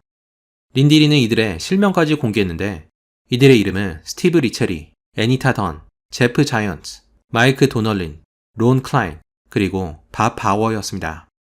린다리는 이들에 대해서 이런 말을 남겼습니다. 이들이 지난 4년간 미국을 실제로 운영한 사람들이다. 이들은 바이든과의 인맥을 통해서 그 자리에까지 올라갔다. 그들은 수십 년간 바이든의 이름에 기생해왔다. 그들은 바이든 뒤에 숨어서 최대한 이득을 취하려고 했다. 그래서 그들은 바이든이 정상이 아니라는 사실을 끝까지 인정하지 않았다. 그들이 바로 문직이다. 이들은 또 오바마와도 가까운 사이였다. 이 중에서 가장 연장자인 스티브 리체리는 재무부의 압력을 가해서 자신의 아들을 취직시켰다. 마이크 도널리는 바이든에게 그가 트럼프를 이길 거라는 가짜 통계를 제공했다. 하지만 이는 전혀 사실이 아니었다. 이들이 그 위치에 올라갈 수 있었던 유일한 이유는 그들이 바이든과 친하고 충직하다는 것이었다. 이들 중에서 유일하게 애니타 던만이 그들이 하는 일이 잘못됐다고 지적할 용기가 있었다. 결국 애니타 던은 그녀의 남편 밥 바워와 함께 백악관에서 쫓겨났다. 션 라이언이 이들이 함께 모여서 나라를 어떻게 운영할지 회의를 가졌는지를 묻자 린디리는 이들이 서로 미워하는 사이였다고 말했습니다. 특히 바이든 쪽 사람들은 카말라 해리스 쪽 사람들과 앙숙이었다고 합니다. 션 라이언은 그러면 이들이 정책을 결정하는 과정이 어떻게 되냐고 물었습니다. 이에 대해 린디리는 이렇게 말했습니다. 오바마로부터 정책이 6명의 선임 고문들과 경험이 없는 MZ세대 직원들에게 전달됐다. 그들은 모두 선출되지 않은 인물들이었다. 그들은 DEI와 LGBTQ 운동 같은 그들의 비전을 모든 미국인들에게 강요했다. 프라이드가 그들의 종교가 됐다. 이들이 나라와 백악관을 장악한 사이에 조 바이든은 무엇을 하고 있었냐는 질문에 린디리는 이렇게 말했습니다. 바이든은 아침에 모닝조라는 쇼를 보고 4시면 잠에 든다. 그래서 늦은 시간에 트럼프와 TV 토론을 했을 때 제정신이 아니었던 것이다. 내가 기억하기로 바이든 대통령은 작년에 딱 한 번 강요회의에 참석했다. 바이든 임기 동안 큰일이 없었던 건 천만다행이다. 하지만 바이든의 임기 동안 국경이 뚫렸다. 민주당은 불법 이민자가 넘어온 걸 문제 삼지 않는다. 절대 인정하지 않겠지만 민주당의 이민자들이 미래의 민주당에 표를 던질 거라고 생각하기 때문이다. 그들은 불법 이민자를 동정하면서 미국의 주권이나 미국의 어린이들에 대해서는 전혀 신경 쓰지 않는다. 린디리는 오바마와 바이든의 관계에 대해서 다음과 같은 말을 남겼습니다. 오바마와 조 바이든의 관계는 케네디 대통령과 린든 존슨의 관계와도 같다. 케네디 대통령은 린든 존슨을 높게 평가하지 않았지만 텍사스에서의 그의 인기 때문에 어쩔 수 없이 린든 존슨을 뽑았다. 하지만 실제로는 린든 존슨을 경멸했다. 바이든에 대한 오바마의 태도도 이와 비슷했다. 오바마는 바이든이 결국에는 모든 걸 망칠 거라고 생각했다. 그리고 결국에는 그가 옳았다.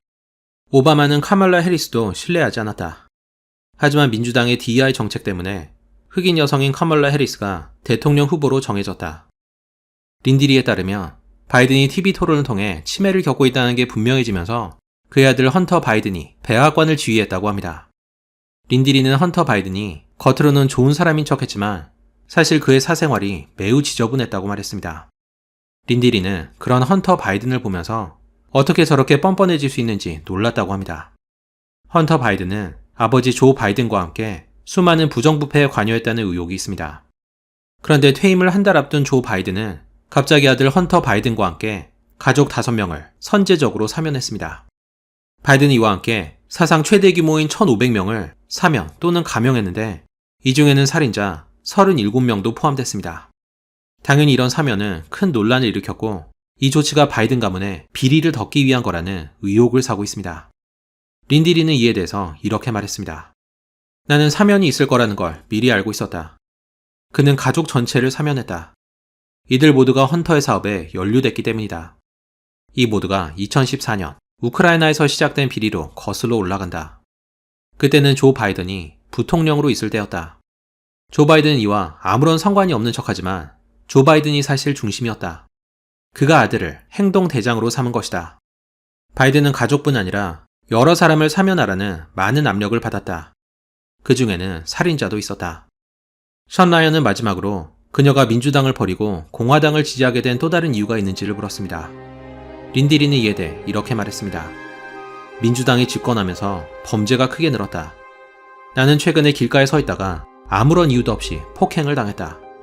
폭행한 사람이 흑인이고 나는 동양인이란 이유로 아무 말도 할 수 없었다. 만약 그랬다가는 인종차별주의자로 낙인이 찍혔을 것이다. 공화당만이 유일하게 흑인이 상습적으로 동양인을 폭행한다는 사실을 인정한다. 민주당에서는 그런 말을 할 수 없다. 사실 나는 항상 보수 성향이었다. 하지만 그동안 민주당에 있어서 드러내진 못했다. 나는 또 매주 예배를 드리는 크리스천이기도 하다. 나는 매일 밤 성경을 읽는다. 신앙은 내 삶에서 뗄 수 없는 중요한 부분이다. 린디리는 지금의 민주당이 수년간의 거짓말로 인해 신뢰를 완전히 잃었으며 국민의 신뢰를 되찾기 위해서는 엄청난 노력이 필요할 거라는 말로 인터뷰를 마무리했습니다. 그리고 여기까지가 린디리의 인터뷰였습니다. 트럼프 대통령은 지난 10월에 있었던 조 로건과의 인터뷰에서 LA가 항상 화재 위험에 노출돼 있다고 말했습니다. 트럼프에 따르면 캘리포니아 북쪽에서 엄청난 양의 물이 흘러내려와야 하는데 어떤 물고기종을 보호하려고 인위적으로 강의 흐름을 태평양 쪽으로 흐르게 했다고 합니다. 그래서 캘리포니아는 항상 물이 부족하고 대형 산불이 발생한다는 겁니다. 트럼프는 또 화재를 예방하려면 마른 나무와 가지를 정기적으로 치워줘야 하는데 그냥 방치되고 있다고 말했습니다.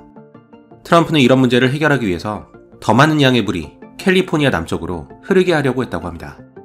하지만 마지막 순간에 캘리포니아 주지사인 개빈 뉴섬의 반대로 무산됐다고 말했습니다. 조 로건은 작년에 있었던 또 다른 인터뷰에서 LA 지역 화재에 대해 이런 말을 남겼습니다. 내가 LA 살 때 불이 나서 집에서 3번이나 대피한 적이 있었다. 마지막으로 불이 났을 때는 우리 집 바로 앞에 있었던 집 2채가 불타서 사라졌다. 사방에서 불이 타오르고 집이 무너지는 걸 보면 공포영화를 보는 것 같은 두려움을 느낀다. 나는 우연히 어떤 소방서와 대화를 나눈 적이 있었다. 그는 강한 바람이 불 때에 맞춰 화재가 발생하며 LA 전역이 불바다가 될 거라고 말했다. 그리고 그때 우리가 할 수 있는 것은 아무것도 없을 거라고 했다. 한번 화재가 발생하면 수천 에이커의 땅이 한꺼번에 불타오르고 강한 바람이 지붕과 덤불에 불씨를 날려서 더 많은 화재가 발생한다.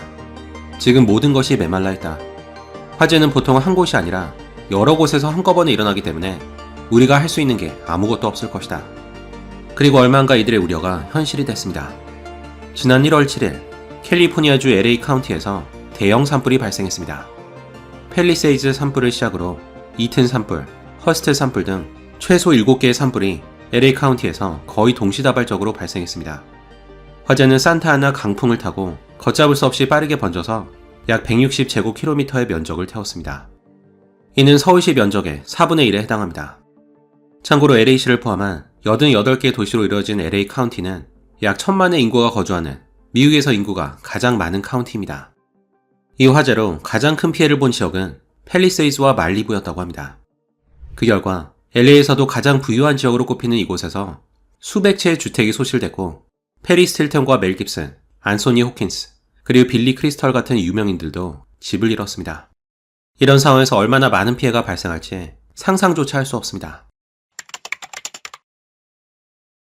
화재가 발생한 원인은 아직 밝혀지지 않았습니다. 일각에서는 기후변화로 인한 건조한 날씨와 강풍을 화재의 원인으로 지목했습니다. 하지만 한쪽에서는 이 재난이 기후변화와는 아무런 상관이 없고 오히려 무능력한 캘리포니아 정부에 가장 큰 책임이 있다고 보고 있습니다. LA 산불로 가장 많이 욕을 먹는 인물로 캘리포니아 주지사인 개빈 뉴섬, LA 시장인 캐런 패스, 그리고 LA 소방국장인 크리스틴 크라울리가 있습니다. 개빈 뉴섬과 캐런 패스는 둘 다 민주당 소속으로 DEI 정책을 적극적으로 밀어붙이는 걸로 알려졌습니다. 다양성, 형평성, 그리고 포용성의 줄임말인 DEI는 언뜻 보면 좋은 뜻으로 들립니다. 하지만 이름만 살짝 바꿨을 뿐이지 PC주의, 그리고 워크 사상과 큰 차이가 없습니다. DEI는 게이와 트랜스젠더, 여성, 그리고 다양한 인종에 대한 차별을 없애자고 말하지만 역차별을 조장하고 능력과 적성은 고려하지 않고 무조건 다양성만을 내세운다는 비판이 있습니다. 심지어 LA 소방국장인 크리스틴 크라울리도 레즈비언으로 알려졌습니다. LA가 추진하는 DEI 정책은 특히 이번 화재에서 큰 이슈가 됐습니다. 이에 대해서는 뒤에 더 자세히 다루겠습니다. 화재가 발생하기 며칠 전인 1월 2일, 강풍이 불 거라고 내다본 기상청은 LA 지역에 화재 경보를 발령했고 그 다음날 LA 기상청은 화재 위험을 알리는 브리핑을 가졌습니다. 그런데 이런 경고에도 불구하고 LA 시장인 캐런 패스는 1월 4일에 가나 대통령의 취임식에 참석한다는 이유로 LA를 떠났습니다. 캐런 패스는 이전에도 잦은 해외 일정으로 비난을 받은 적이 있었습니다. 그래서 캐런 패스는 해외 일정에 참석하지 않겠다고 약속했는데 기어코 약속을 어기고 가나로 떠난 것이었습니다. 화재 경보가 있을 때 시장은 주변 지역으로부터 소방 지원을 요청하고 화재를 예방하기 위한 모든 노력을 기울여야 합니다. 화재가 발생했을 때 시장의 역할은 굉장히 중요합니다. 각 부처에 명령을 내리고 필요하다면 규제를 완화해서라도 소방대원들이 신속히 불을 끌 수 있게 해야 합니다. 하지만 화재가 발생했을 때 캐런 베스는 지구 반대편 가나에 있었습니다. 공항에서 캐런 베스를 만난 기자가 화재에 대해서 할 말이 없느냐고 묻자 베스는 이런 반응을 보였습니다. Do you owe citizens an apology for being absent while their homes were burning? Do you regret cutting the fire department budget by millions of dollars, Madam Mayor? Have you nothing to say today?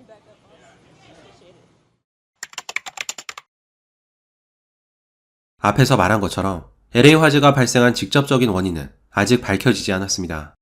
캘리포니아 주지사 후보였던 마이클 셸런버거는 한 인터뷰에서 두 개의 화재 원인을 꼽았는데 가장 먼저 노후화된 전력선을 언급했습니다. 노후화된 전력선에서 발생한 불꽃이 주변에 메마른 초목에 튀면서 산불을 발생했을 수도 있다는 겁니다. 셸런버거가 언급한 두 번째 원인은 바로 노숙자들로 인한 방화였습니다. 셸런버거는 이에 대해 이렇게 말했습니다. 마약마다 고유의 특성이 있는데 노숙자들이 주로 하는 마약은 불을 지르고 무엇이든지 파괴하고 싶은 강한 충동을 일으킨다. 그들은 자기가 초인이 된 것으로 착각해 굉장히 폭력적으로 행동한다. 지금까지 LA 카운티에서 발생한 화재의 절반은 노숙자들이 일으켰다. 모든 방화가 마약 때문에 일어난 건 아니지만 마약이 불을 지르고 싶게 만드는 건 분명하다. 현재 캘리포니아에는 약 18만 명의 노숙자가 있다고 알려졌는데 이는 전국의 모든 노숙자의 25%에 해당하는 어마어마한 숫자입니다. 이 중에서 LA 카운티에만 약 4만에서 6만의 노숙자가 있다고 알려졌습니다. 특히 개빈 뉴섬 캘리포니아 주지사는 캘리포니아의 노숙자 문제를 오히려 악화시켰다는 비난을 받고 있습니다.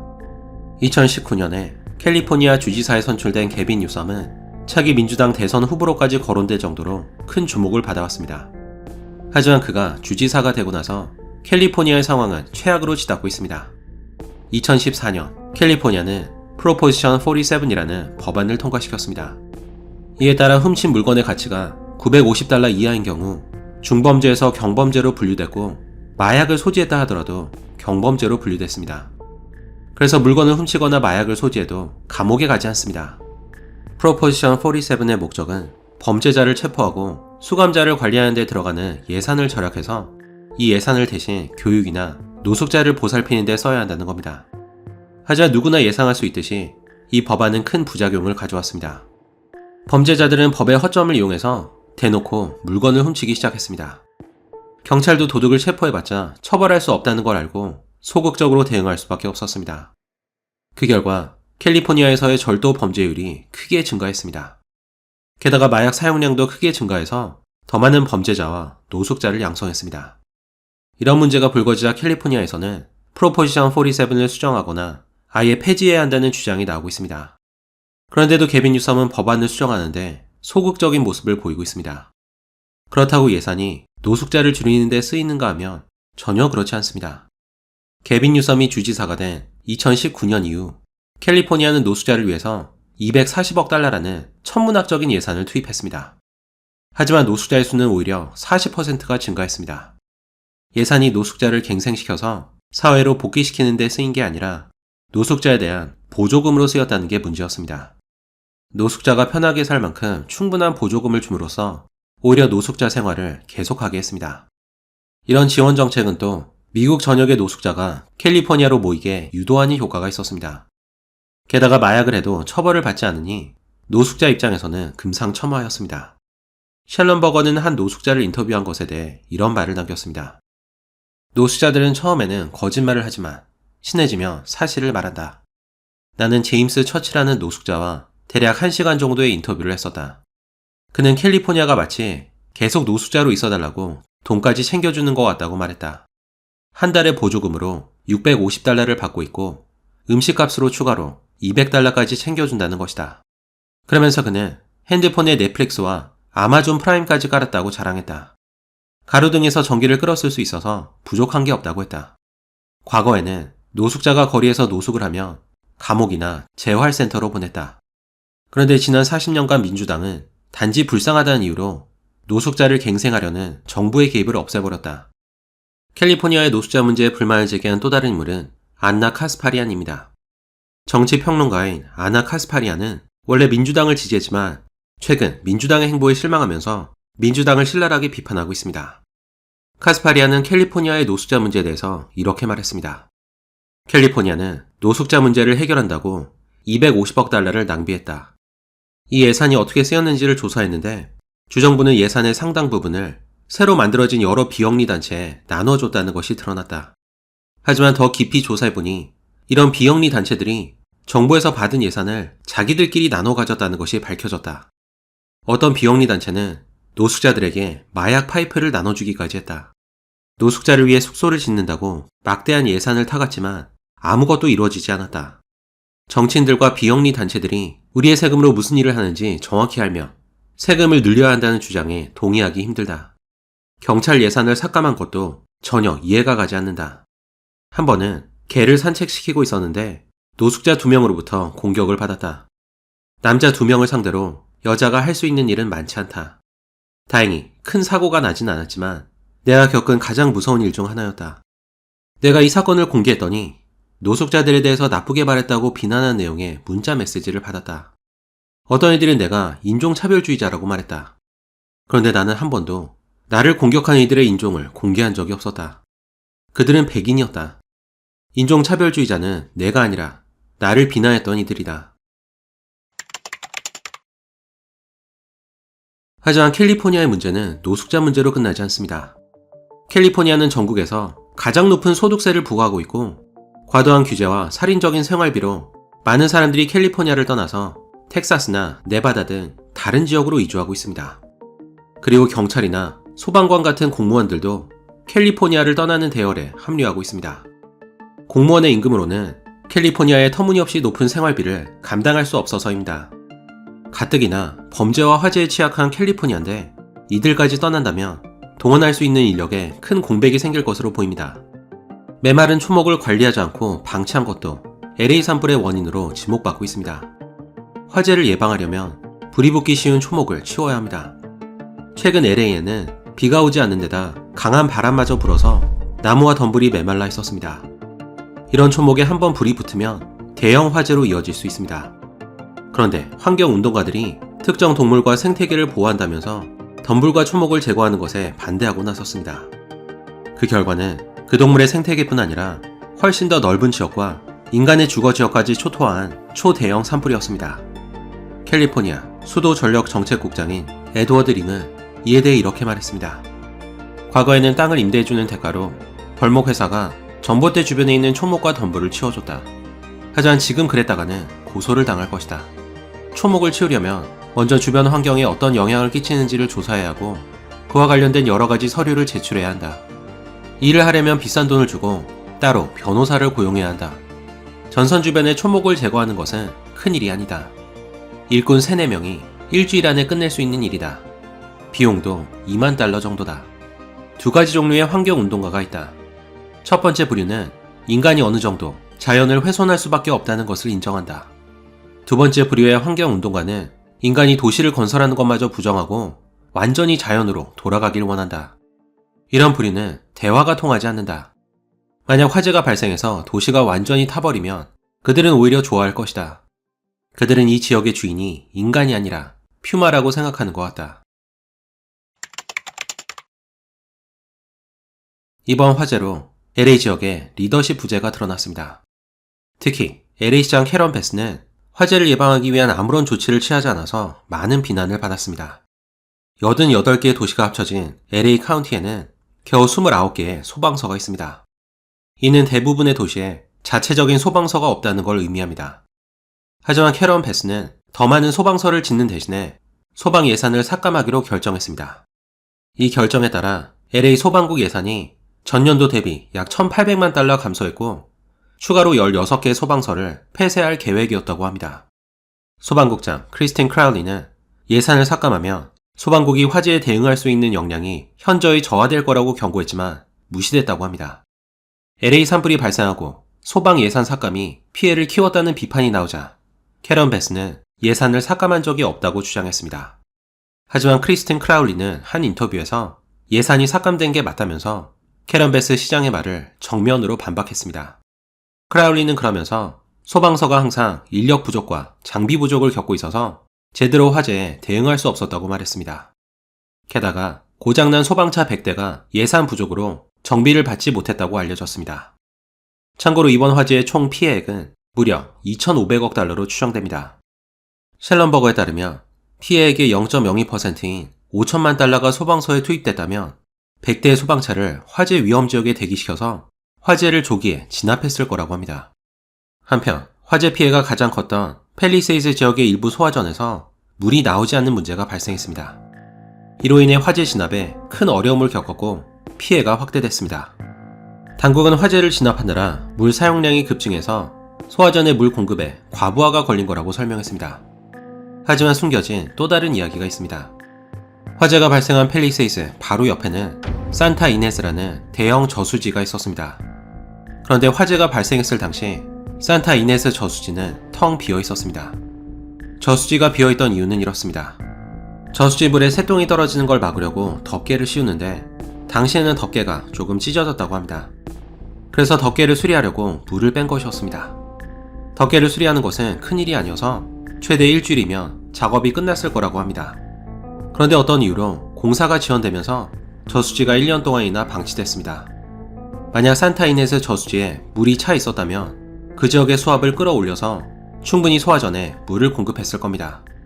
참고로 저수지의 관리를 맡고 있던 LA 수도 전력국의 CEO인 제니스 키뇨네스의 연봉이 무려 75만 달러라고 알려졌습니다. 그런 고연봉을 받으면서도 1년이나 저수지를 방치해서 이 사태를 초래한 겁니다. 아나 카스파리아는 LA에 더 많은 저수지가 필요하다면서 이렇게 말했습니다. 2014년 이후에 얼마나 많은 저수지가 지어졌는지 아느냐? 0개다. 정치인들이 캘리포니아를 완전히 망쳤다. 그리고 개빈 뉴섬이 이들의 가장 위에 있다. 산타 이네스 저수지는 덮개만 수리하면 되는데 1년이나 방치됐다. 왜 그런지 아느냐? 극성 환경운동가들과 이들 뒤에 숨어서 각종 규제를 만드는 사람들 덕분에 LA 지역에서 무언가를 건설하고 수리하는 것은 엄청나게 까다롭고 비싸고 오래 걸린다. 그래서 2000년 이후에 캘리포니아에 지어진 저수지는 단 한 개도 없다. 10년 전 캘리포니아는 수십억 달러를 들여서 더 많은 저수지를 짓게 하는 프로포지션 1이라는 법안을 통과시켰습니다. 저수지는 비가 많이 올 때 비를 저장하는 용도로도 쓰입니다. 1년 전 캘리포니아에는 엄청난 폭우가 내렸습니다. 하지만 그때까지 단 한 개의 저수지도 건설하지 않아서 그물을 그냥 바다로 흘려보냈다고 합니다. 이번 화재를 통해 캘리포니아와 LA가 추진하는 DEI 정책에 문제점이 있다는 것이 드러났습니다. LA 소방국장 크리스틴 크라울리는 과거 한 인터뷰에서 다양성과 포용성을 소방국의 최우선 과제로 삼겠다고 말했습니다. 크라울리는 이 정책의 일환으로 소방국 내 DEI 부서를 신설했고 백인 남성 소방관의 수를 줄였습니다. 하지만 불을 끄는 게 임무인 소방서에서 다양성을 더 우선순위에 뒀다는 발언은 큰 논란이 될 수밖에 없습니다. 실제로 이번 화재에서 소방국의 대응에 문제가 있다는 것이 드러나면서 과도한 DEI 정책이 도마 위에 올랐습니다. LA 화재가 발생한 직후 MBC 앵커인 메건 켈리는 소방국 내에서의 DEI 정책에 대해 이렇게 말했습니다. 지난 몇 년간 LA 소방국장은 소화전에 물을 채우는 것보다 다양성을 최우선 과제로 삼았다. LA 소방국장이 레즈비언이든 아니든 무슨 상관인가? 불을 끌 수 있느냐가 중요하지 소방관의 성지향성이 왜 그렇게 중요한가? 왜 3,300명의 소방관 중에서 여자 소방관은 겨우 100명인지 아는가? 여자가 신체적으로 남자보다 약하기 때문이다. 소방관이 되기 위한 자격 조건을 낮추지 않는 한 대부분의 여성들은 시험에 통과할 수도 없다. 일반적인 여자는 덩치 큰 아놀드 슈와제네거 같은 남자를 구출할 수 없다. 아놀드 슈와제네거는 실제로 LA에 살고 있다. 이건 말이 안 된다. 크라울리는 소방국 내에 다양성, 형평성, 포용성 부서를 만들어서 소방전에 물을 채우는 걸 가르치는 대신에 DI의 중요성을 교육했다. 우리는 소방서 내에서 무슨 일이 벌어지는지 관심이 없다. 하지만 소방관은 불이 났을 때 나와 내 집을 보호해야 한다. 그것이 소방관의 진짜 임무다. 최근 LA의 한 여성 소방관의 인터뷰가 화제가 된 적이 있었습니다. 자신이 LA 소방국의 다양성 책임자라고 밝힌 이 여성은 불이 타고 있는 집에서 덩치 큰 남자를 구출할 수 있냐는 질문을 받았습니다. 그러자 이 여성은 즉답을 피하면서 만약에 남자가 불타는 집에 갇히면 그것은 남자의 잘못이라고 말했습니다. 그리고 이 황당한 인터뷰는 맹목적인 DI 정책의 해악을 알리는 바이럴 영상이 됐습니다. DI 정책을 추진하는 것 외에도 LA 소방국장은 미흡한 화재 대처로 많은 비난을 받고 있습니다. 특히 동료 소방관들마저도 크라울리를 비난하는 대열에 합류하고 있습니다. 은퇴한 소방관들은 크라울리에게 이런 편지를 보냈다고 합니다. 만약 당신이 일을 제대로 했다면 사망자는 줄어들었을 것이고 피해를 최소화했을 것이다. 하지만 화재 예방 시스템은 찾아볼 수 없었다. 우린 이것이 당신의 경험 부족, 오만함, 그리고 무능력 때문이라고 생각한다. 한가에선 이번 화재가 캘리포니아 정부와 소방국의 잘못이 아니라 기후변화 때문이라고 말합니다. 이에 대해 셸런 버거는 이렇게 말했습니다. LA 산불은 기후변화 때문에 일어난 것이 아니다. 1877년부터 LA 지역의 강우량을 자세히 기록했는데 지금까지 강우량에 큰 변화가 없었다. 비가 많이 오는 해가 있고 비가 적게 오는 해가 있다. 1월에 산타아나 강풍이 분 적도 과거 여러 차례 있었다. 올해는 비가 적게 왔지만 작년과 재작년에는 엄청난 양의 비가 왔다. 기후가 극적으로 변하는 것이 캘리포니아의 특징이다. 하지만 지난 140년간 강수량의 총체적인 변화는 없었다. 지금까지 보면 주정부와 LA 소방국은 이번 화재에 대한 책임을 면하기 어려울 것 같습니다. 그리고 여기까지가 LA 화재에 대한 영상이었습니다.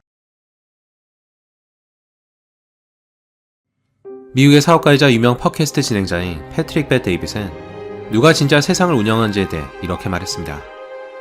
누가 미국에서 가장 큰 권력을 갖고 있는지 나 자신에게 묻곤 했다. 의회인가? 대통령인가? 아니면 억만장자인가? 대통령이라고 말하는 사람은 별로 없을 것이다. 그들은 잠깐 등장했다가 사라진다. 푸틴은 누가 미국의 대통령이 되든 별로 걱정하지 않는다고 말했다. 미국 대통령은 길어야 8년이면 사라질 거라는 것이다. 이번엔 세상의 모든 돈을 쓸어 담고 있는 이들을 살펴보자. 억만장자가 됐어도 이들은 여전히 위험할 정도의 야심을 품고 있다. 그 정도 위치에 올라가면 더 많은 통제력과 권력을 원한다. 하지만 굳이 대통령이 되려고 하진 않는다. 대통령으로 출마하면 살면서 숨기고 싶었던 모든 일이 드러나기 때문이다. 그래서 억만장자들은 대신 자기와 비슷한 이들과 손을 잡고 세계를 지배하려고 할 것이다. 사람들이 가장 중독되는 것이 무엇인지 아느냐? 비디오 게임과 파티다. 하지만 억만장자들이 가장 중독되지만 아직 충분히 얻지 못한 것이 있다. 그것은 권력이다. 사람들이 너를 보고 무서워하는 표정을 지으며 어떤 기분인가? 그들은 오히려 그런 모습을 즐긴다.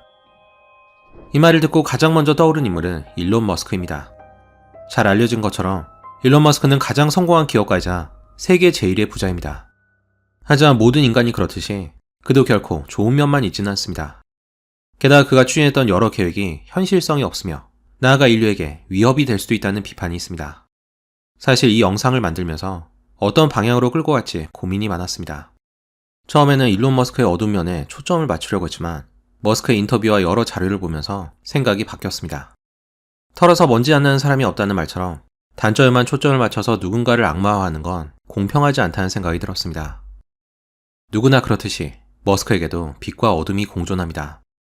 머스크는 테슬라와 스페이스X 그리고 스타링크 등 다양한 분야에서 획기적인 변화를 이끌었고 인간적으로도 높이 평가할 만한 부분이 있습니다. 그래서 이 영상에서는 일론 머스크의 밝은 면과 어두운 면을 같이 살펴보면서 그가 진짜 어떤 인물인지 알아보겠습니다. 일론 머스크는 1971년 남아프리카 공화국에서 태어났습니다. 그의 아버지 에롤 머스크는 에메랄드 광산을 소유한 엄청난 부자였다고 알려졌습니다. 하지만 이와는 별개로 일론은 끔찍한 유년기를 보냈다고 합니다. 일론은 어렸을 때부터 사회성이 없어서 친구가 없었고 동네 아이들로부터 심한 괴롭힘을 받았습니다. 하루는 일론이 얼굴을 못 알아볼 정도로 얼굴을 심하게 맞아서 일주일간 입원을 해야 했습니다. 그런데 일론이 집에 돌아오자 아버지는 아들을 위로하는 대신에 1시간 동안 온갖 욕을 하면서 그를 혼냈다고 합니다. 그리고 이 사건은 어린 일론의 마음에 깊은 상처를 줬습니다. 일론 머스크의 전기를 쓴 월터 아이작슨에 따르면 일론이 현재 아버지와의 관계를 완전히 끊었다고 합니다. 스티브 잡스의 전기를 쓴 거로 유명한 월터 아이작슨은 일론 머스크를 2년 동안 따라다니면서 그를 인터뷰했습니다. 아이작슨은 그에게 여러 번 아버지에 대한 질문을 했지만 일론은 거의 1년이나 응답을 거부했다고 합니다. 그 정도로 아버지는 그에게 큰 트라우마로 남아있었습니다. 에롤 머스크는 일론 머스크의 어머니와 이혼하고 어린 의붓딸 사이에서 아이를 가졌는데 이것도 큰 상처가 됐습니다. 월터 아이작슨은 일론 머스크와 그의 아버지 에롤 머스크에 대해 이런 말을 남겼습니다. 에롤 머스크도 아들처럼 뛰어난 엔지니어다. 에롤은 아들에게 공학기술에 대한 흥미와 지식을 전수했지만 또 한편으로는 자신이 갖고 있던 악마를 아들에게 주입했다. 에롤 머스크는 평상시에는 훌륭한 의사지만 갑자기 악마 모드로 변하는 지킬 박사와 하이드 같았다. 그는 그럴 때면 아들을 정신적으로 학대했다. 하지만 악마 모드에서 깨어나면 무슨 일이 있었는지 기억조차 하지 못했다. 그런데 이런 다중인격을 아들 일론이 그대로 물려받았다. 일론의 어머니는 아들이 아버지와 같아질 때가 있다고 말했다. 그와 오랜 시간을 보내다 보면 그가 실제로 악마에 대해서 이야기할 때가 있다. 악마가 자기 머릿속에서 계속 춤을 추고 있다는 것이다. 그도 자신이 그런 문제를 겪고 있다는 걸 알고 있다. 일론이 악마 모드가 되면 그는 갑자기 어둡고 조용해진다. 1, 2분 전에 미리 그가 변할 거라는 걸 눈치챌 수 있다. 그때 누군가 그의 말을 듣지 않으며 감정이 폭발한다. 그의 전처에 따르면 일론이 극도의 스트레스를 받으면 토하고 과거에 아버지가 했던 말들을 되풀이한다고 했다. 일론 깊숙한 곳엔 여전히 아버지 앞에 서 있는 사내 아이가 있다. 1989년에 남아프리카를 떠난 일론 머스크는 어머니와 동생들과 함께 캐나다로 이주하게 됩니다. 그리고 4년 뒤인 1993년 미국 펜실베니아 대학교에 입학해 경제학과 물리학을 공부했습니다. 그 후 일론은 더 이상의 학업을 포기하고 창업의 길에 들어서게 됩니다. 1995년 일론은 그의 첫 회사인 집2를 설립했습니다. 집2는 온라인 비즈니스 디렉토리와 지도 서비스를 제공하는 소프트웨어를 개발했는데 당시로는 꽤 새로운 시도였습니다. 사업 초기에는 확장의 어려움을 겪었지만 결국 컴팩이 집2를 인수하면서 머스크는 2,200만 달러라는 큰 돈을 거머쥐게 됩니다. 이때 그의 나이 겨우 28이었습니다. 집2의 성공에 용기를 얻은 머스크는 세계 최초의 온라인 은행인 엑스닷컴을 설립했습니다. 엑스닷컴은 경쟁사와 합병해서 페이팔로 재탄생하게 됩니다. 머스크는 경영권 다툼으로 CEO 자리에서 물러났지만 다행히 회사는 계속해서 성장했습니다. 그리고 2002년 페이팔이 이베이에 매각되면서 머스크는 자신의 지분으로 무려 1억 8천만 달러를 받았습니다. 머스크는 이 자금을 바탕으로 테슬라를 인수하고 스페이스X와 솔라시티를 건설하게 됩니다. 흔히 일론 머스크가 테슬라를 창업했다고 알려졌는데 사실 테슬라는 마틴 에버하드와 마크 타페닝이 2003년에 공동 설립했습니다. 이들은 머스크를 설득해 650만 달러의 투자를 받았습니다. 그래서 정확히 말하면 머스크는 투자자였지 창업자가 아니었습니다. 그런데 머스크는 경영권을 놓고 창업자들과 잦은 갈등을 빚었다고 합니다. 이 과정에서 마크 타페닝이 회사를 떠났고 머스크의 주도로 남아있던 에버하드마저 해임됐습니다. 결국 머스크가 창업자들을 모두 몰아내고 테슬라를 장악했습니다. 머스크는 또 에버하드와의 합의를 통해서 공식적으로 창업자 중 한 명으로 인정받게 됩니다.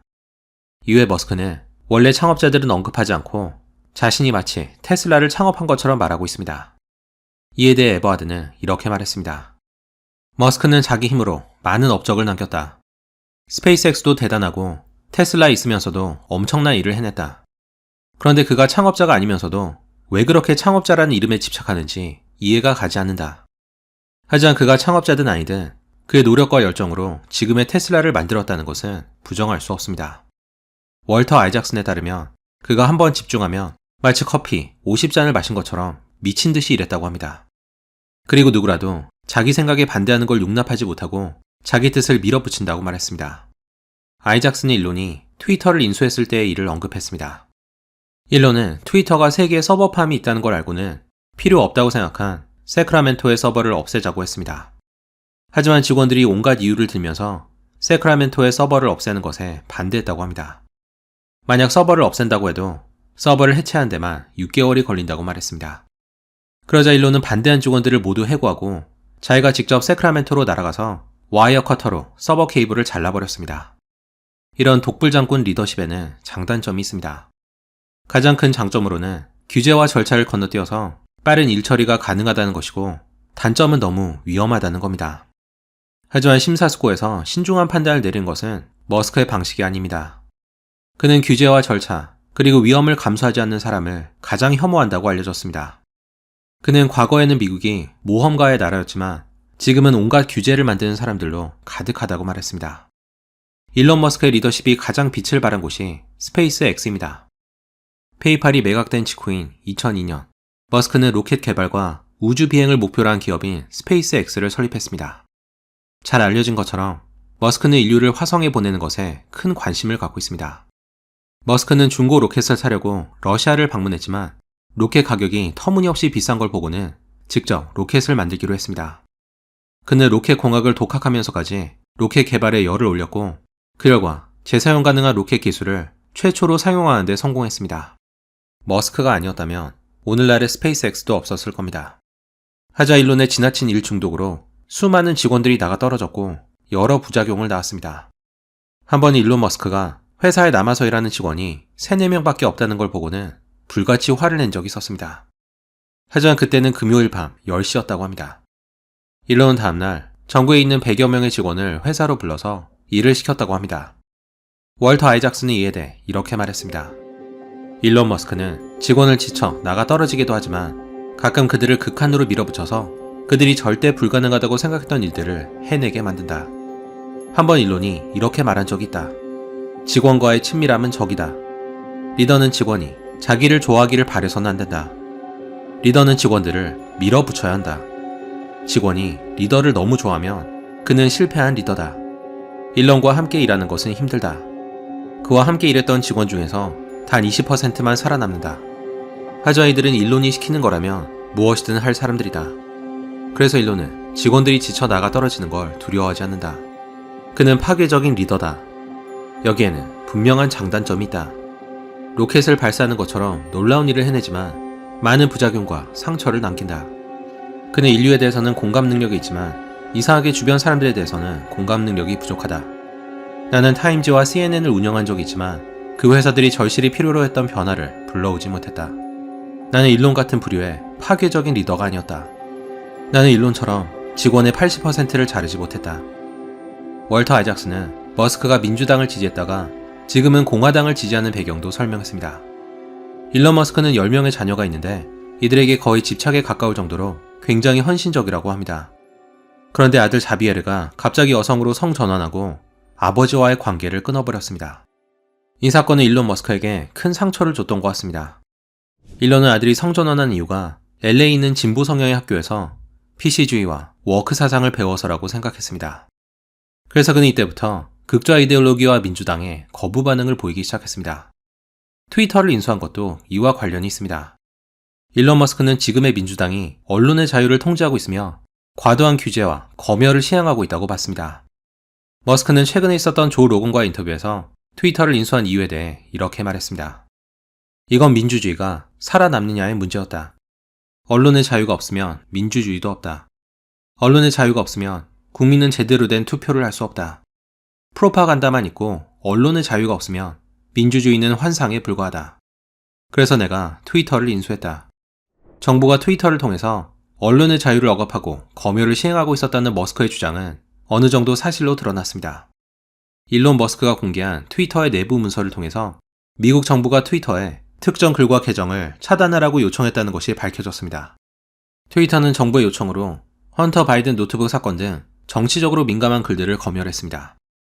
아이작슨에 따르면 머스크가 트위터를 인수하려고 결정했을 때 주변 모두가 말렸다고 합니다. 가뜩이나 바쁜데 트위터까지 인수하면 업무에 지장을 줄 수 있다는 이유였습니다. 당시 아이작슨도 일론에게 직접 말하진 않았지만 트위터 인수가 좋은 생각이 아닐 거라고 생각했다고 합니다. 그러면서 그는 일론 머스크의 장점이 공학과 사업인데 트위터처럼 사람을 상대하는 것은 그의 특기가 아니라고 말했습니다. 그리고 그의 예상처럼 얼마 안가 일론 머스크는 논란의 중심이 됐습니다. 머스크는 검열을 없애겠다고 했지만 정작 자신에게 불리한 글을 검열하고 있는 게 아니냐는 논란이 있습니다. 2022년 12월 트위터는 CNN, 뉴욕타임스, 워싱턴 포스트 기자들의 계정을 차단했습니다. 일론 머스크의 실시간 위치 정보를 공유했다는 것이 이유였습니다. 또 일론 머스크를 비판한 계정의 노출도가 눈에 띄게 줄어들었다는 의혹이 있습니다. 일론 머스크는 최근에 인기 게임인 패스 오브 엑사일 2에서 대리 플레이를 맡겼다는 논란이 있었습니다. 일론 머스크는 레벨이 꽤 높은 캐릭터를 키웠다고 자랑했는데 실제 게임 플레이에서는 초보적인 실수를 연달아 보여줘서 그가 캐릭터를 직접 키우지 않고 대리 플레이를 맡겼다는 사실이 드러났습니다. 여기까지 큰 문제가 아닐 수도 있습니다. 그런데 유명 게임 스트리머인 아스몬 골드가 머스크의 대리 플레이를 지적하자 갑자기 아스몬 골드의 트위터 계정에서 체크마크가 사라졌습니다. 체크마크가 없어지면 계정의 노출도가 현저히 줄기 때문에 일종의 검열이라고 볼 수 있습니다. 그리고 이와 비슷한 일이 반복되면서 머스크가 자기에 대한 조금의 비판도 참지 못하는 불안정한 사람이라는 말을 듣고 있습니다. 실제로 아이작슨은 머스크가 악마 모드로 변하면 충동적으로 행동하는 경향이 있다고 말했습니다. 머스크가 추진하고 있는 화성 정책 계획과 뉴럴링크 같은 거창한 계획도 사실 실현 가능성이 희박하다는 말이 있습니다. 일론 머스크는 2050년까지 화성에 100만 명 규모의 정착지를 건설할 계획을 세웠습니다. 머스크는 지구가 핵 전쟁과 기후 변화 등 여러 가지 이유로 멸망할 가능성이 높아서 하루빨리 인류가 지구를 떠나서 화성에 정착해야 한다고 주장했습니다. 하지만 화성 정착에 천문학적인 돈을 쏟아붓는 대신에 그 돈을 지구의 문제를 해결하는 데 써야 한다는 주장이 있습니다. 게다가 화성의 환경은 인간이 살기에는 너무 혹독합니다. 온도는 평균 영하 100도까지 내려가고 산소와 물도 없습니다. 그런 환경에서 인간이 정착하기란 불가능에 가깝습니다. 화성을 지구와 같은 환경으로 바꾸는 테라포밍 과정을 거친다고 해도 막대한 비용과 수천 년의 시간이 필요하다고 합니다. 그래도 머스크의 계획대로 성공적으로 화성에 정착한다면 나쁠 건 없어 보입니다. 하지만 머스크의 또 다른 프로젝트인 뉴럴링크는 전혀 다른 문제입니다. 뉴럴링크는 일론 머스크가 2016년에 세운 회사로 뇌이식 칩을 이용해서 뇌와 컴퓨터를 연결하는 기술을 개발하고 있습니다. 이 기술을 통해서 더 쉽게 컴퓨터를 조작하고 장애를 극복할 수 있다고 알려졌지만 기술적 한계와 윤리적 논란에 휘말려 있습니다. 뉴럴링크는 특히 인간의 육체를 기계로 업그레이드한다는 트랜스 휴머니즘과 깊은 연관이 있습니다. 미국의 정치학자인 프랜시스 후쿠야마는 과학의 힘으로 인간의 육체적 한계를 극복한다는 트랜스 휴머니즘에 대해 세상에서 가장 위험한 사상이라고 평했습니다. 프랜시스 후쿠야마의 주장은 트랜스 휴머니즘에 의한 인체 강화가 인간으로서의 본성과 정체성을 파괴할 것이고 나아가 인간의 평등권마저 훼손할 거라는 겁니다. 일론 머스크에 따르면 인간의 육체가 죽더라도 뇌의 정보를 기계에 업로드할 수 있을 거라고 합니다. 하지만 그것이 가능하다고 하더라도 업로드된 의식이 진짜 내가 아니고 그저 내가 남긴 정보의 흔적일 것으로 보입니다. 아이작슨은 일론 머스크가 행복하냐는 질문에 이렇게 말했습니다. 그는 행복하지 않다. 그는 행복에 큰 가치를 두지 않는다. 그가 가장 가치 있게 생각하는 10가지를 꼽는다면 행복과 기쁨 그리고 평온은 순위에도 들지 못할 것이다. 그는 자기가 마치 비디오 게임 중독자와 같다고 말했다. 한 레벨에 도달했다고 만족하지 않고 다음 레벨만 생각한다는 것이다. 최근 일론 머스크는 마치 다음 레벨로 올라가듯이 전계까지 진출했습니다. 하지만 그것이 무엇을 의미할지는 아직 알 수 없습니다.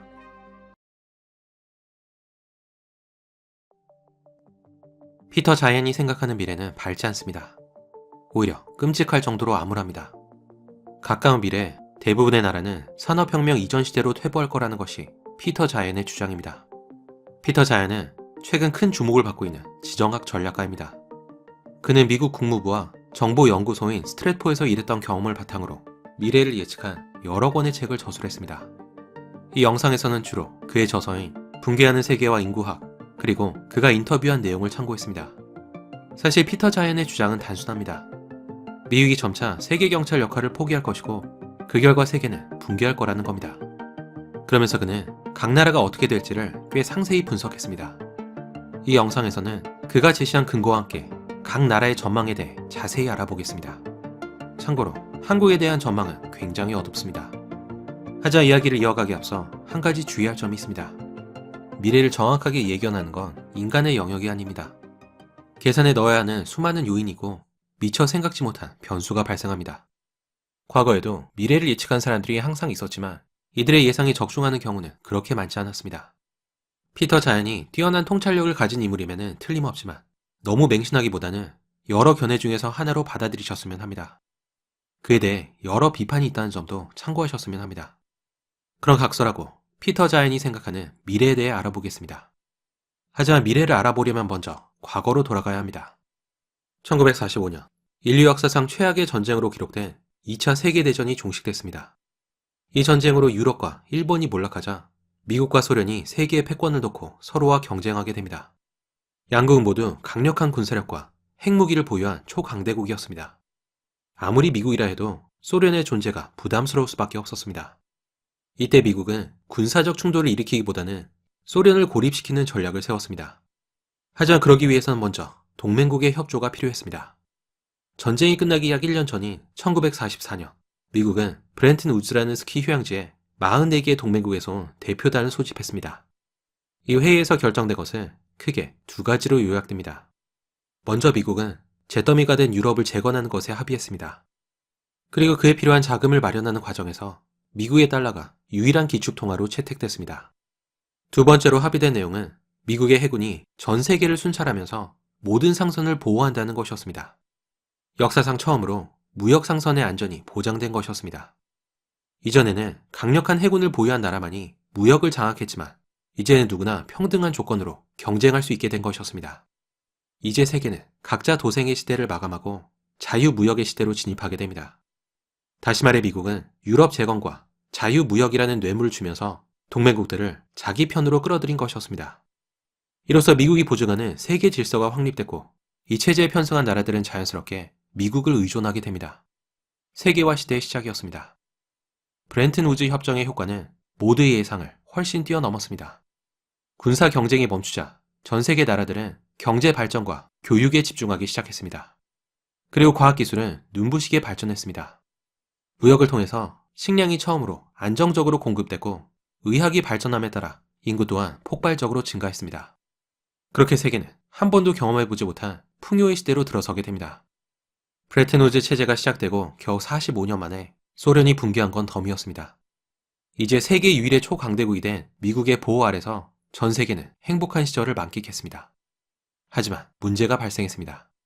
미국이 불만을 품기 시작한 것이었습니다. 미국은 모든 나라가 서로 무역할 수 있는 바닷길과 각종 원자재에 대한 접근을 공짜로 제공했습니다. 과거에는 오직 힘의 원리를 통해서만 누릴 수 있던 권리였습니다. 미국은 또 동맹국의 신뢰를 얻기 위해 한국 전쟁과 베트남 전쟁에 참전하기도 했습니다. 물론 미국도 이를 통해서 얻는 것이 있었습니다. 경쟁자인 소련을 견제할 수 있었고 중동의 석유를 안정적으로 공급받을 수 있었습니다. 원래 미국은 많은 양의 석유를 생산하는 석유 수출국이었습니다.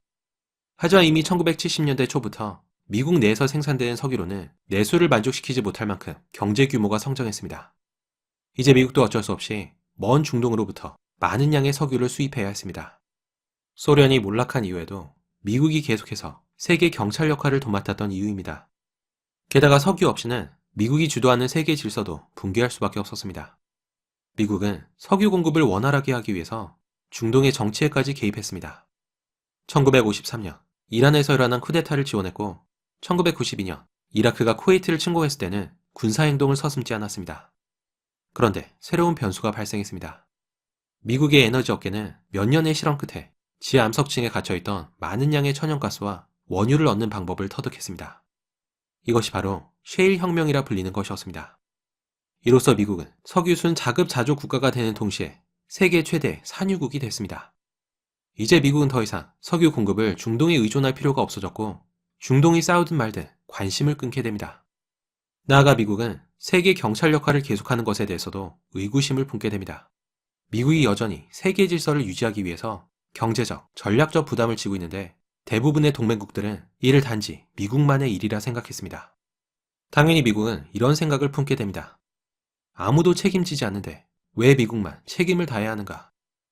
세계 질서를 유지하는 것은 여러모로 큰 부담이었습니다. 군대를 유지하려면 막대한 비용이 들었고 세계 각지에서 일어나는 군사 충돌로 인해 인명피해가 발생했습니다. 미국은 또 동맹국이 수출품을 무한정 쏟아부을 수 있는 수입국이었기 때문에 경제적으로도 득이 될 게 없었습니다. 게다가 세계는 점차 미국을 외면하기 시작했습니다. 유럽은 유로화를 채택하면서 미국을 제외한 경제 공동체를 형성하려고 했고 중국은 노골적으로 미국을 적대시했습니다. 다른 동맹국들도 동맹체제의 꿀만 빨면서 미국이 계속 브렌트우즈 체제를 유지해주길 기대했습니다. 하지만 미국이 푸대접을 받으면서까지 세계 질서를 유지해야 할 명분이 사라졌습니다. 그렇기 때문에 미국은 점차 고립주의로 나아갈 것이고 결국 기존의 자유무역 시대가 끝장날 거라는 것이 피터 자이안의 생각입니다. 그리고 미국이 굳이 자유무역에 의지하지 않아도 될 만큼 충분한 역량과 자원이 있다는 겁니다. 그럼 이제부터 지금의 세계 질서가 무너지면 어떻게 될지에 대해 알아보겠습니다. 피터 자이안에 따르면 미국이 세계 경찰 역할을 포기한 이후에는 무질서한 세상이 펼쳐질 거라고 합니다. 미국이 손을 떼면 가장 먼저 타격을 받을 분야는 운송입니다. 자유무역체제 하에서 세계의 무역량은 비약적으로 늘어났습니다. 그리고 크게 증가한 화물량을 운송하기 위해서 어마어마하게 거대한 선박과 컨테이너가 동원됐습니다. 화물선과 컨테이너의 등장으로 운송 비용이 크게 절감되고 이는 또 전 세계 무역을 촉진하는 선순환 효과를 낳았습니다. 그렇게 세계는 점차 무역에 의존하게 됩니다. 그러면서 모든 걸 자국에서 생산하던 방식을 버리고 특화된 것만을 생산하기 시작했습니다. 그리고 부족한 부분은 외국에서 수입하면 됐습니다. 동아시아 국가들은 주로 전자제품을 수출하면서 식량 대부분을 수입에 의존하고 있습니다. 중동은 원유를 판매한 돈으로 나머지 물품을 수입합니다. 이렇게 세계 각국은 필요한 것을 서로에 의존하게 됐습니다. 이 모두가 상선이 자유롭게 항해할 수 있도록 미국이 안전을 보장했기 때문에 가능했습니다. 그런데 미국이 더 이상 상선을 보호하지 않는다면 이 모든 체계는 무너지게 됩니다. 현재 미국 외 대부분의 나라들은 자국의 상선을 보호할 만한 함대가 없습니다. 페르시아만의 군사력을 행사할 수 있는 나라라고 해봤자 겨우 일본과 영국, 그리고 중국과 프랑스 정도입니다. 그렇게 되면 발생할 첫 번째 문제는 해적입니다. 해군의 보호를 받지 못하는 지역에서는 해적의 약탈 행위가 증가하기 마련입니다. 소말리아에서 목격됐던 해적이 이제 전 세계 연안에 출몰하게 됩니다. 더 큰 문제는 국제 간의 약탈 행위가 일어날 수 있다는 겁니다. 적대 관계에 있는 나라들이 서로의 화물선을 공격한다 해도 이를 제지할 방법이 없습니다. 그런데 오늘날 화물선은 거대해진 반면에 속도는 느려졌습니다. 그래서 더더욱 공격에 취약할 수밖에 없습니다. 만약에 상선 한 척이라도 화물을 운송하지 못한다면 여러 산업 부분의 공급 사슬에 연쇄적인 영향을 끼치게 됩니다. 예를 들어 차 한 대를 만드는 데는 수천 개의 부품이 필요합니다. 이 부품 중에서 몇 개만 부족해도 완제품을 만들 수 없습니다. 게다가 화물선이 위험에 처하면 운송 비용이 기하급수적으로 늘어날 것이고 이는 상품 가격에 직접적인 영향을 줍니다. 더 이상 싼 가격에 물품을 수입할 수 없다는 걸 의미합니다. 또 공급에 차질이 생겼을 때 큰 문제가 되는 것은 원자재와 석유입니다. 특히 석유는 산업 전반에서뿐만 아니라 일상생활에서도 꼭 필요한 연료입니다. 석유가 없으면 공장이 멈추고 전기가 끊깁니다. 석유가 생산되는 나라는 피해가 덜하겠지만 석유를 전량 수입해야 하는 한국과 같은 나라들은 엄청난 타격이 불가피할 겁니다. 하지만 뭐니 해도 가장 큰 문제는 바로 식량입니다. 전 세계적으로 분업화가 진행되면서 많은 나라들이 식량을 직접 생산하는 대신에 수입에 의존하게 됐습니다. 이런 특징은 특히 동아시아 국가에서 두드러집니다. 하지만 무역 거래가 위축되면 식량 공급에도 차질이 생기게 됩니다. 식량은 생존과 직결되기 때문에 다른 물품과는 차원이 다른 문제입니다. 뒤늦게 농사를 시작하려고 해도 문제가 발생합니다. 농사를 하기 위해서는 농업용 중장비와 비료가 필요합니다. 하지만 중장비와 비료를 마련하기 위해서는 또다시 무역망을 의존해야 합니다. 설사 중장비가 있더라도 연료가 없다며 무용지물입니다. 피터 자야는 이로 인해 전 세계적으로 식량 문제가 발생할 거라고 예상했습니다. 이 모두가 무역망이 붕괴되면 발생할 문제입니다. 하지만 무역 외에도 또 다른 심각한 위험이 도사리고 있습니다.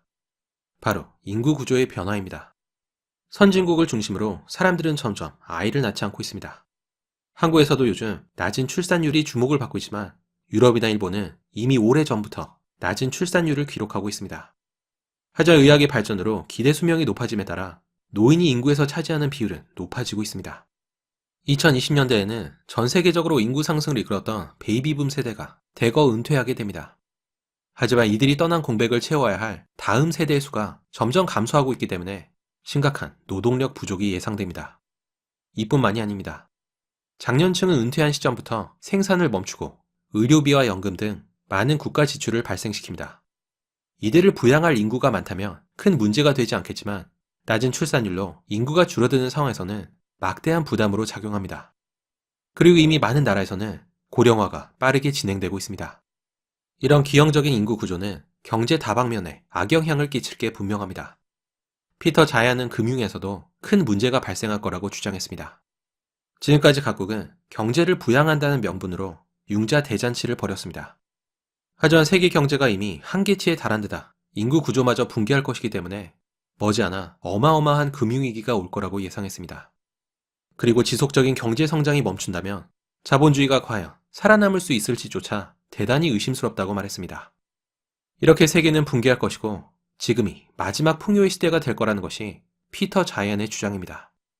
그러면서 그는 각국이 놓인 지정학적 상황에 따라 나라마다 피해 정도가 다를 거라고 말했습니다. 특히 무역에 크게 의존하는 동아시아 국가들이 절박한 상황에 처할 거라고 예측했습니다. 자이안은 그 중에서 가장 큰 피해를 입을 나라로 중국을 지목했습니다. 중국은 여러모로 어두운 미래에 직면해 있습니다. 운송 경로 끝자락에 위치했기 때문에 원자재와 에너지뿐 아니라 식량을 수입하는데도 어려움을 겪을 것으로 보입니다. 중국의 유조선이 페르시아만을 무사히 빠져나온다 하더라도 중국에 도달하기까지는 인도와 동남아시아 그리고 대만의 연안을 거쳐야 합니다. 모두 중국과 영토 분쟁을 겪었던 나라들로 반중국 정서가 팽배한 곳입니다. 물론 중국이 러시아로부터 석유를 수입할 수도 있겠지만 두 나라도 결코 친하다고 할 수 없습니다. 오히려 러시아가 중국을 협박하는 카드로 석유를 사용할 가능성이 높습니다. 중국의 또 다른 문제는 인구 구조입니다. 중국은 악명 높은 한자녀 정책을 시행해서 인위적으로 출산율을 낮췄습니다. 그러자 남아선호 사상이 있던 중국인들은 선택적으로 여자아이를 낙태하기 시작했습니다. 그 결과 젊은 세대 인구 비율이 현격하게 줄어든 건 물론이고 남녀 성비에도 불균형이 발생했습니다. 자이안에 따르면 40세 이하의 중국 남성 중에서 평생 미혼으로 남을 인구가 4,100만 명이라고 합니다. 자이안은 또 중국 당국이 실제로 존재하는 인구보다 1억 명의 인구를 통계에 더했다고 주장했습니다. 그리고 잘못 계산된 인구 대부분이 40살 미만이라고 덧붙였습니다. 자이안은 중국이 가까운 미래에 분열할 가능성이 굉장히 높다고 지적했습니다. 중국은 크게 베이징을 중심으로 한 북중국 평원과 상하이를 중심으로 한 양쯔각 유역, 그리고 서쪽의 스촨 지역으로 나뉩니다. 공교롭게 이 지역은 삼국지의 배경이 된 위초고 지역과 거의 일치합니다. 이 세 지역은 개성이 너무 다르고 서로에 대한 불만이 크다고 합니다. 그리고 서쪽으로는 독립성이 강한 티베트와 위구르가 있습니다. 이렇게 전혀 다른 정체성을 가진 민족과 지역 갈등이 존재하기 때문에 중국이 위기에 봉착하며 쉽게 분열할 거라는 것이 자이안의 주장입니다. 피터 자이안은 조 로건과의 인터뷰에서 중국이 10년 이내에 반드시 멸망할 거라고 단언하기까지 했습니다. 한국의 상황도 암울하기는 마찬가지입니다. 무역망 붕괴로 가장 큰 타격을 입을 나라 중 하나가 바로 한국입니다. 반도체와 자동차 생산에 차질이 생기고 식량과 에너지를 수입하는데도 어려움을 겪을 것이기 때문입니다. 게다가 한국은 세계에서 가장 낮은 출산율을 자랑합니다. 자이안의 예측대로라면 한국이 살아날 가능성은 희박해 보입니다. 하지만 자이안은 한 인터뷰에서 한국에 대해 이런 말을 남겼습니다. 한국이 아니라 다른 나라였다면 망할 거라고 말했을 것이다. 하지만 한국은 20년에서 30년마다 새롭게 탈바꿈하는 경향이 있다. 그래서 나는 한국이 망하는데 내 길을 걸지 않겠다. 한국이 어떻게 위기에서 빠져나올지는 나도 모르겠다. 피터 자이안은 동아시아에서 가장 전망이 밝은 나라로 일본을 지목했습니다.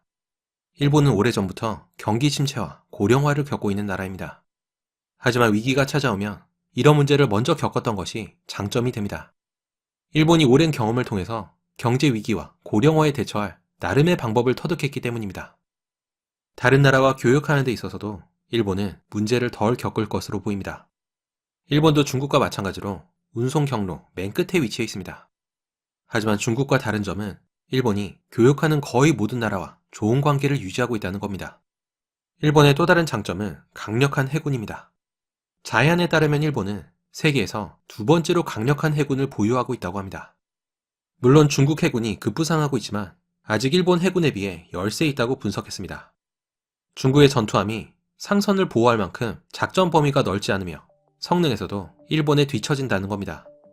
반면에 일본은 먼 거리를 오갈 수 있는 항공모함 전투함대가 넷이나 있고 해군함을 자체적으로 건조할 수 있는 기술력을 보유했습니다. 게다가 중국이 스스로 붕괴할 가능성이 높으니 걱정할 것이 없다는 겁니다. 그렇게 되면 자본과 기술, 그리고 강력한 해군까지 보유한 일본이 새로운 아시아의 우두머리가 될 거라고 합니다. 자해안은 또 한국이 살아남기 위해서는 다시 부상하는 일본과 손을 잡아야 한다고 조언했습니다. 하지만 한국의 강한 반일 감정 때문에 일본과 협력하는 것이 쉽지는 않을 거라고 말했습니다. 자해안은 미국이 주도하는 세계 질서가 무너진 세상에서는 나라 간의 무력 충돌이 빈번해질 거라고 예상했습니다. 인간은 궁핍한 때가 오면 무력으로라도 상황을 해결하려 하기 때문입니다. 그렇게 되면 오직 힘의 원리가 지배하는 약육강식의 시대가 다시 돌아오게 됩니다. 하지만 그런 상황에서 미국만은 끄떡 없을 거로 보고 있습니다. 세계에서 오직 미국만이 자급자족할 만큼의 충분한 자원과 기술력을 보유했습니다. 게다가 미국은 인구 구조에서도 균형 잡힌 모습을 보이고 있습니다. 미국의 군사력이 얼마나 대단한지는 따로 언급할 필요도 없습니다. 남쪽에는 값싼 노동력을 제공해주는 멕시코가 있고 북쪽 캐나다는 더 많은 자원을 제공해줄 수 있습니다. 이런 사기적인 환경 덕분에 미국은 앞으로도 풍요를 누릴 거라는 전망입니다. 피터 자이언은 각국의 미래를 전망했는데 더 자세한 내용은 그의 책에 적혀 있습니다. 피터 자이언은 시종 일관 단호한 어투로 세상의 붕괴를 예견했습니다. 하지만 그에 대한 반대 의견도 만만치 않습니다.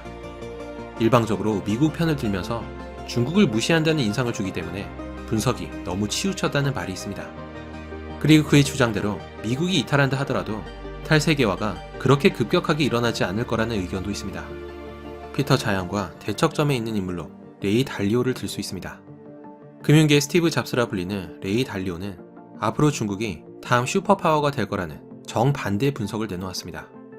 하지만 피터 자이언은 여러 분야를 아우르는 방대한 양의 지식과 수년간의 경험을 바탕으로 꽤 설득력 있는 주장을 펼치고 있습니다. 게다가 대부분의 경우에 그의 주장을 뒷받침하는 명백한 근거와 통계를 제시합니다. 한 가지 분명한 것은 상황을 낙관하기보다는 최악의 상황을 가정해 미리 대비하는 것이 훨씬 더 도움이 된다는 겁니다. 그런 의미에서 그가 하는 말을 귀담아 들을 필요가 있다고 생각합니다.